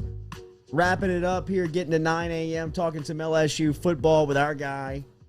Loaded up with Bengals swag. Wouldn't expect anything less. Oh, wore the Honey Badger shirt last time. Yes, you did. No, he's showing out on the platform. He's taking advantage of our platform. This is some new Huaraches on his feet. Those are old. Are they old? These are super old. These have been washed. They used to actually be really purple. Yeah, I was about to say, this dude looked like a fresh clean. No, this is the Lloyd. This is it. This is the end of the T-shirt. Oh, it's it. Damn. I imagine you have like an arsenal, you know? That's the kind of king levels. It's Honey Badger and Burrow. That's right. Drop it on the table. Clyde Edwards? No, I probably should have a Clyde one. Who would be the and third? then we get a Jamar. Who would be the third? Or Jets. Ooh. Jets. Give me that 18 Jets. purple and gold. Yeah, give me the 18 Jets. Oh, dude, Pat P, 7 in purple and gold. Which, by the way, he looked so good in it I know, yesterday. that's natural, dude. He did look what he natural. should be in. I mean, I was almost expecting the baby face to be popped out of the white 7 jersey. I mean, it looked like it was an LSU old clip. You got to get the old helmet back, too. It was phenomenal. How are you, brother? Good to see you. Good. How are you? Yeah, great to see you the other night at the spot. Drinking those $17 margaritas. How'd you feel? Oh, the next that's day? right. Oh, dude, you didn't even remember. No. That's exactly right. I mean, that's what happens at Superior. Was I there? I mean, 1.5 later, you're naked and don't remember where you Being are. outside. Right. I saw you. And broke. Yeah. You got to get there before 6:30. That's the key. Okay, that's the key. The happy hour. That's the key. We were talking about instant impact guys for the LSU football roster earlier this week because all of them moved in over the weekend, which I know is a big deal as far as just the timeline and covering the team. It kind of starts the offseason and workouts. I think Jack Besh and Sage Ryan were the two guys that I had on each side of the ball that make like instant. Mason Smith is a guy that we talked about as well, but outside of the, I mean, how do you feel about those selections and instant impact players from New guys, who are they in your assessment? I like Besh. I think that anyone in that wide receiver room, because I mean, you've over 2 years, you've turned over your top like 6 pass, catchers, even just Sullivan, McMath, and those guys. I mean, you expect any red shirts in that room? No, and I think the red shirt thing's kind of played out at this point. Because they can leave. Yeah, I mean, right. So I think that everyone, just because of how turned over it is, you've got Butte, but then who? I mean, Dre Jenkins, Kirkland, they're older guys. Mort, Coy, and them are back from last year, but when you've signed 5 guys and all of them are that good, I think they'll play a lot. Besh is interesting because I do think they don't have much depth at tight end. I mean, they've got Cole Taylor, and then they just brought in Jalen Sheed. We'll see what happens with Gilbert, obviously. But point being, you could use a guy like Besh there, certainly in passing situations. I like Chris Hilton a lot. I mean, there's not many guys who have athletic bloodlines, state champion football, state champion track multiple times, and tons of events, including the 400, which is straight. I was talking to his dad about that. It's just a grown man's race. And his dad won it back in the day, a state title. So I like Chris Hilton a lot. Brian Thomas has got really good size. Brian Thomas's junior year was better than any of these guys. So if he can harness that again, that'd be big. Malik Neighbors is one to watch. I mean, he didn't play his senior year. He sat out, but he was awesome at Como before that and was really good in 7-on-7. Just a raw athlete. I think he could be really good for him. It's Deion Smith. I mean, Deion Smith was there. I think this wide receiver room has a chance because of a need for a lot of them to play. But, I mean, if we're including also guys who are Mike Jones is in this class, I think he'll play a good bit at linebacker. I think they need safeties, so Sage could be one of those guys for sure. They've just signed Major Burns. Mason Smith obviously is up there. This is a good class. It was funny, though, being out there, watching them move in. A handful of the coaches and analysts and guys like that, recruiting guys, were out there. And you have to remember, they haven't been face-to-face with kids in a year and a half. Yeah. Some of these kids they had never seen before. That's so They're sitting around there like, man. I hope he's 6'3" or above. I hope he's The not tender 6'1", feel, no, right? they didn't get catfished. Right, absolutely. But I can. Hey guys, Jack Besh, nice to meet you. Gave you a scholarship, dude? Are you helping somebody move? I mean, that is a dangerous game. Right. It's also the preferred walk-on move-in days. I think a lot of it's like, are you with a... What a great prank, dude, what a great prank that would be to pull. Like, hey, Jack Besh, walk-on 5'10", 155. Yeah, that's right. That's on you. Right. I think that... I'll give you one example, though. Kimo Macaniole, who they flipped from Florida State, he's one of their only offensive linemen beyond Dellinger, enrolled early. They'd never seen him in person, and that's a key position that you better actually look what we think you do, and you can do all these Zoom calls and have coaches measure them on video and send it to you and all that, but until you see it, you don't feel great. And he walked in legit 6'4" plus 300, and I think you could hear everyone's. All right. What's up, Big Daddy? Great to meet you, big fella. Let me grab that. Let me grab that fridge, Big Daddy. I got you. I got that bag, man. Oh man. Literally. Right. It was good. I think that they were pretty impressed. Savion Jones looked good. Yeah. The basketball kids were moving in, so you've got Efton Reed and all those different kids in town. I know Billy had said Adam Miller was coming through or just moved in, so good weekend, right? Yeah, it was. You bring a bunch of football kids, basketball kids in, flipping the roster a bit. But immediate impact, the wide receivers, and then you can just pick them because I think they're going to have to play. A lot of people's go-to after that is running back. And when you talk about Corey Kiner, you talk about Goodwin coming in. Both of those guys come in with some sense of impact ability. But I guess I would ask you first, how do you feel about the room as it sits currently or as it did a week ago? I like those guys. I mean, I'm still waiting on Emory, right? Like everybody is like, okay, you were the 5-star. Are you breaking it? You've had 2 years. Does it click for you? And now they've got a new offense, and we'll see how he adjusts to that. I'm a big TDP fan. I thought he looked great in the spring game. It looked like he lost weight. It looked like... Looks motivated. Yeah, had another gear to him. He had some money year. So those guys who are juniors, he and Emory, I like them a lot. I think Kiner may take a little more time. He's making a huge jump from high school ball and the classification he was into this. Goodwin, though, could be interesting. I mean, he could give you some touches this year, I think. If we don't see Emory turn that corner, if we see TDP get banged up or Emory get banged up, we didn't really get to see any of Emory this spring.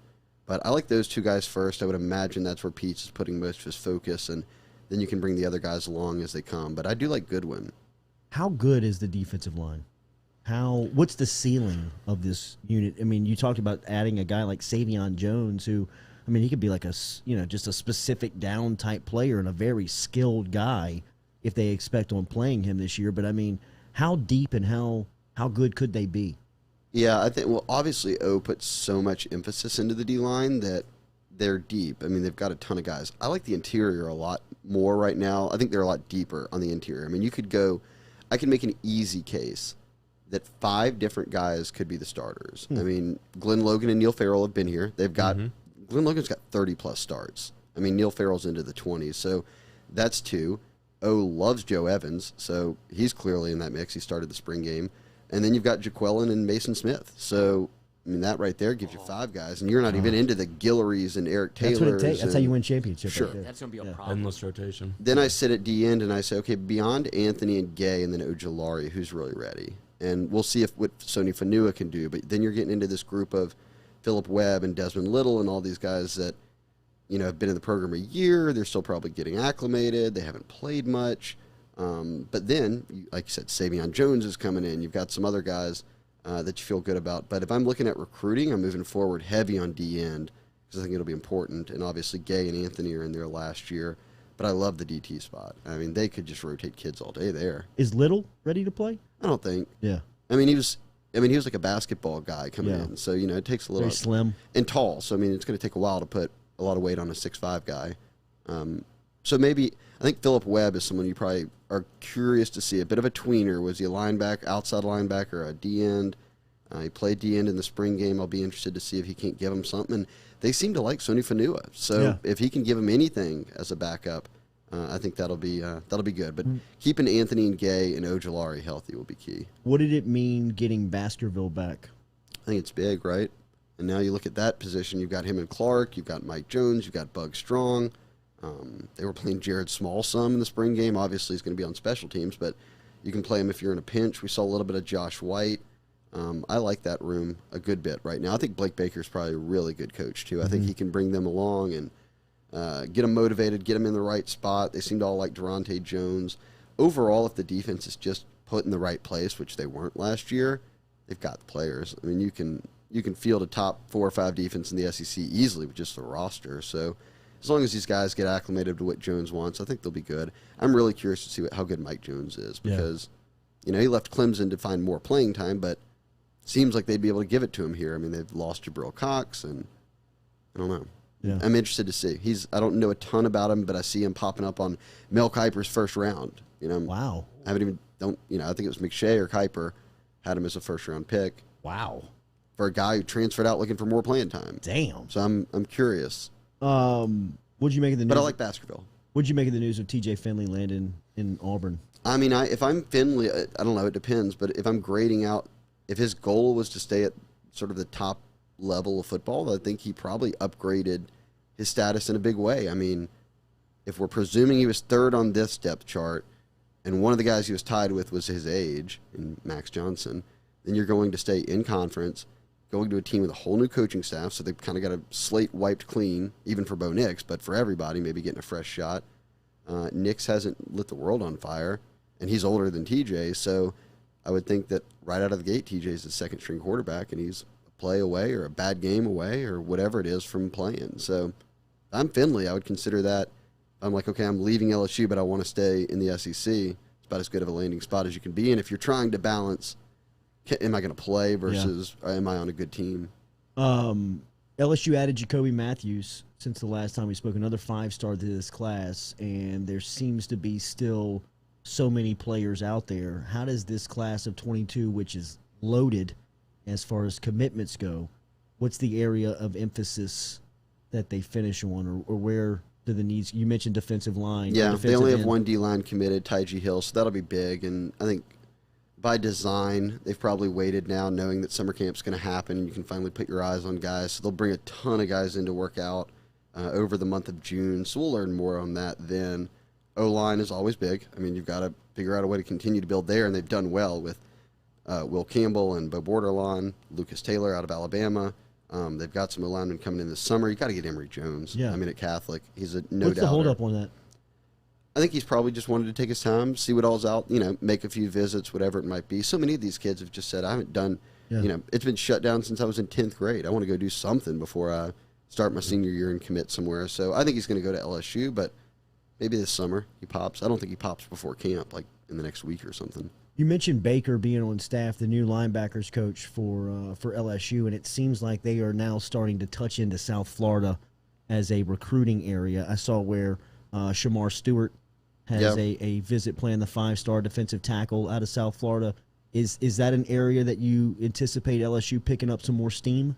I mean, I think that they're certainly going to try. Florida's got a nice class. The state of Florida has a good class this year, but it's always going to be Louisiana, East Texas, Mississippi, Georgia, and then if you can dip into Florida, then great. And but think about it. I mean, Corey Raymond, at this point. Corey Raymond's always been that guy, and he can go down there and get him DBs or whatever it is. But look, he's spent time at Miami. He's got recruiting ties all over. But you've hired Durante Jones, who has some ties to the state. Andre Carter, your D-line coach, was coaching for the Dolphins before he came here. Blake Baker was on Miami staff. I mean, Shamar Stewart, you mentioned, the number 1 D-lineman in the country. His first offer was Miami, I believe, and Blake Baker was in the room when it happened. So they've got ties down there that I'm sure they want to try to tap into this cycle, because probably now half the staff, has either coached there or at least knows all the high school coaches down there. We would say our biggest concern around that we've been talking about just in general has been the LSU's offensive line. And I don't know if you know this or not, but I was just wondering what your thoughts are on where Cardell Thomas is. I mean, he was just running third team in the spring, and I think he's coming back from. Is the injury worse than we thought it was? I mean, it was like a clean break, wasn't it? That's I think it was like a compound fracture of some sort of, it was a bad break. So for him to even just be still out there and grinding is good for him, no doubt. I think coming out of high school, he was going to be one of those linemen that took a little bit of time to get a little bit stronger in the lower half, lose a little bit of weight up top, just get adjusted to the college game. And because of that, they've had these veterans now. They've got every starting lineman coming back, and they've taken transfers. So I would put him behind Anthony Bradford at right guard as the third guy, but then Chasen Hines would be your other right guard. I don't know. Bradford or Hines, I bet, is starting, and then Thomas would be the guy behind that. What about those offensive linemen last year? Martinez, Xavier Hill, Doomerville. Doomerville. I mean, I had heard the most about Doomerville. Obviously, was a big-time left tackle. They seemed to love last year, like in the offseason and moving into the season, Xavier Hill, they thought that he could play. At first, when they signed him, it's like, okay, this is a guard, and then they put him at left tackle. He was playing behind Cam Wire as the third-string guy, and that was intriguing. But then Martinez was the one who played. Yeah. I mean, he was on special teams. He was on the field goal units. He stepped into, I think, one game when Hines was out. He went in there, and then they moved some guys around. Maybe Wire moved over. But they seemed like Martinez a lot, at least if we're going off of who they were playing right out of the gate. So the goal there is you just don't want them all to transfer, right? You want them to stick around. One day, Doomerville's your right tackle. You'll see where Xavier Hill winds up, and then obviously with Martinez, he can play inside. So I like him.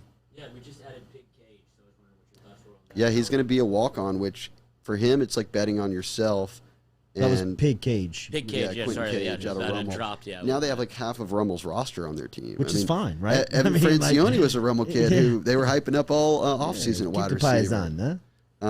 But yeah, to get another Rummel kid. But Pig Cage was really good in high school. He's undersized a bit. He ended up at Nichols, but then he becomes an FCS All-American in year one. And he says, look, I'm in LSU's final scholarship spot, went to Major Burns. And Pig Cage said, look, I've got some other options, but I'm going to go to LSU. I'm going to walk on. And if you walk on that first year, after a year, you can be put on scholarship. And it doesn't count to a 25. It just counts to that 85, right, which they're always under. So, there's guys on the team every year that didn't sign an initial that are on scholarship. I mean, Avery Atkins has been on scholarship every year, I think, and he didn't sign out of high school. He was just a preferred walk-on. So I bet Pig Cage gets himself a scholarship if he sticks around a year and gives some safety depth to that room for sure. Update on Gilbert with school getting in? Yeah, I mean, they've got him set up to where with LSU he could take his credit, hours this summer. I think it was a low number, too. It wasn't like he's going to have to carry 15 hours or something. You would have to think he's playing catch-up, but I was told that, look, they've got a plan in place. Here's what it would be. As long as he's on track academically, then he would be good to go academic-wise for the fall. think there's also just so many questions around him, too, that leave it kind of them wondering what's going to happen. Even people in his camp kind of back and forth over what should happen. But he's not here right now. But that doesn't mean he'll be here this week or next week or whenever it is. So I think right now they're efforting to just figure out, okay, are you coming over to do summer school and do workouts? Or are you going to do this on your own right now? What's your path? And I would have to think in the next couple of weeks he decides, and he's either here and he's working out with the team and in classes, or he's doing stuff online, whatever it might be. But it's almost impossible to think that he's just not going to go to school this summer, because then he wouldn't play anywhere this fall. I mean, LSU has to be pressing to get him on campus, I'd imagine. No doubt. They are.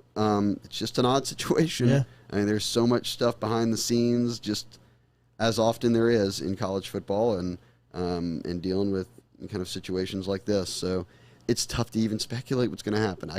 I could tell you everything that I've heard, and you would still sit there and say, I don't know. You're lying. Yeah, You know, I mean, no. it's just Or crazy. It's not any just so information. crazy. Yeah, or just be like, Yeah. you didn't Tell tell me me anything. anything. Yeah. I still don't have an answer. So that's kind of where things are, which is super odd spot to be in. But look, I hope the best for Gilbert. He's so good.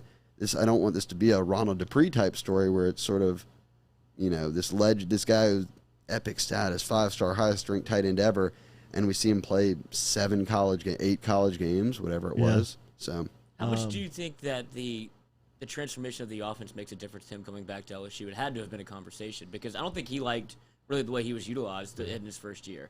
he was not the most willing blocker for sure. Well, and they kept doing it to him, dude. They kept shoving him in there. I don't think they had anybody else at that point.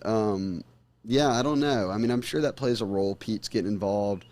I think at this point, too, and look, they only have one tight end on scholarship, Cole Taylor. Now they've got Jalen Sheed as an enrollee this summer. But if I'm LSU and you're saying, you don't want to block? Okay, cool. Cole Taylor, you're blocking. Yeah, right. Yeah. Absolutely. Mashburn and these walk-on tight ends. Yeah. Nick Storrs, you're blocking. Absolutely. Figure it out. So I'm sure they're telling him everything that he would like wants to, to hear. that you need to hear. But it all comes back to, bro, a lot of things need to be Aligned. back on the straight and narrow before, this works out for everybody. What does the summer months look like over at 247? Because I know recruiting doesn't stop. Yeah, well, June's going to be really big, obviously. So June 1st, everything opens up. LSU's doing camps next weekend right out of the gate. O-line, D-line camp, a skills camp, a kicking camp, and then that'll bleed into the middle of the month. They'll do like that 7-on-7 tournament, which will have pretty much all the schools around the state. Then they'll do the big elite camp. So we'll be covering that. Kids going on other visits. That'll be the month of June. July, it goes dead again, but only for a few weeks. And the end of July opens back up, and they're allowing people to have camps. LSU's not doing it, but there are some teams that are having camps at the end of July. So then August, it'll be, sort of floodgates back open again. Kids are coming in on visits. Kids are being at games, all of that. So we're June 1st back to normal in recruiting, which will be fun. Great to see you, bro. I know. Good to see you. Shea Dixon. The birds are chirping. Yes, Birds are chirping, dude. They They're really woke waking up on the. They really woke up on the Gilbert question. Yeah, that's what it was. Everybody's Everybody's ears perks up. You think they just flew in from Marietta? It's not what we're hearing. Yeah. Pass Not catching what we're- only tight end. Yes, fly him back. There you go. Yeah, that's right. Sit it back. They'll be back in 2 months, hopefully, in time for the with season. books on their feet. Yeah. Have you watched the Skip documentary? No, not yet. I meant to watch it. Well, Monday night was Superior, so I didn't watch Yes, that. yes, that's right. You may have, and you don't know. I saw the way you were trending. You didn't. You didn't Pulling you didn't rope, catch not it there holding the for rope. sure. And then, yeah, right. And then Tuesday night, I meant to, but then I ended up watching just like a bunch of Bravo reality television. It's Really? sad, yeah. What are you watching? Last night? My lady's got me watching Under the Deck. Yeah, Below Deck. Below Deck. You were so Under close. the deck. You were so close. Man, motherfucker. Little Shaws of Sunset. I had to catch up. So like that stuff that was on Sunday night. I can't knock out Mondays before I get through that. So Below Deck is a great one. it is a good show. I hate to admit it, but it is great. Just write trash. Just write in Yeah, your it's just a perfect mind-numbingly amount nothing. of just trash, Yeah. garbage, but that I can't put down. Appointment television. I mean, Yeah. just See my trash. forget that Skip Bertman documentary. Yeah. bro. Below I gotta Deck. catch up on Below Deck. Jordy's searching on the cable guide Under the Deck. Like, where's my show? Yeah, it's not here. The, Kelly, did you delete Under the Deck? Dude, my go-to is Garcia, and he just got $80 million. You got dude. QB money. 3 years. What a 3-year deal. 3 years. I mean, For that just is this quarterback Agent money. veteran now. Yeah. That's Kirk Cousins money, man. Guaranteed. You like that? Could you see them trying to lock him down on some like 5 or 6 year deal? And he's like, Are you kidding I'm a me, free bro? agent. 3 year, bro. You know who you're talking to? It's What, Garcia. what are we talking, 80? That's 3. Yeah, that's, minimum. Yeah, that's Garcia talk. I'm talking Garcia. That's right. That's right. Shea, later, buddy. All right, boys. Girl. On Twitter, go247. Go Chevrolet drives us every day. We're back with you tomorrow morning, 7 a.m. Have a great Wednesday. Skip Bertman at some point today, an afternoon J session. Oh, nice. With the skipper. Slow burn. Me Yes. and Lloyd's gambling picks at some time. Absolutely. Gambling picks where old 2-0. Jackie 2-0, 1-1. Ain't nobody following you, Lizzie. No, I know that. paying I the told juice. him fade me. Just paying the juice. Yeah. 7 a.m. tomorrow morning. We'll talk to you.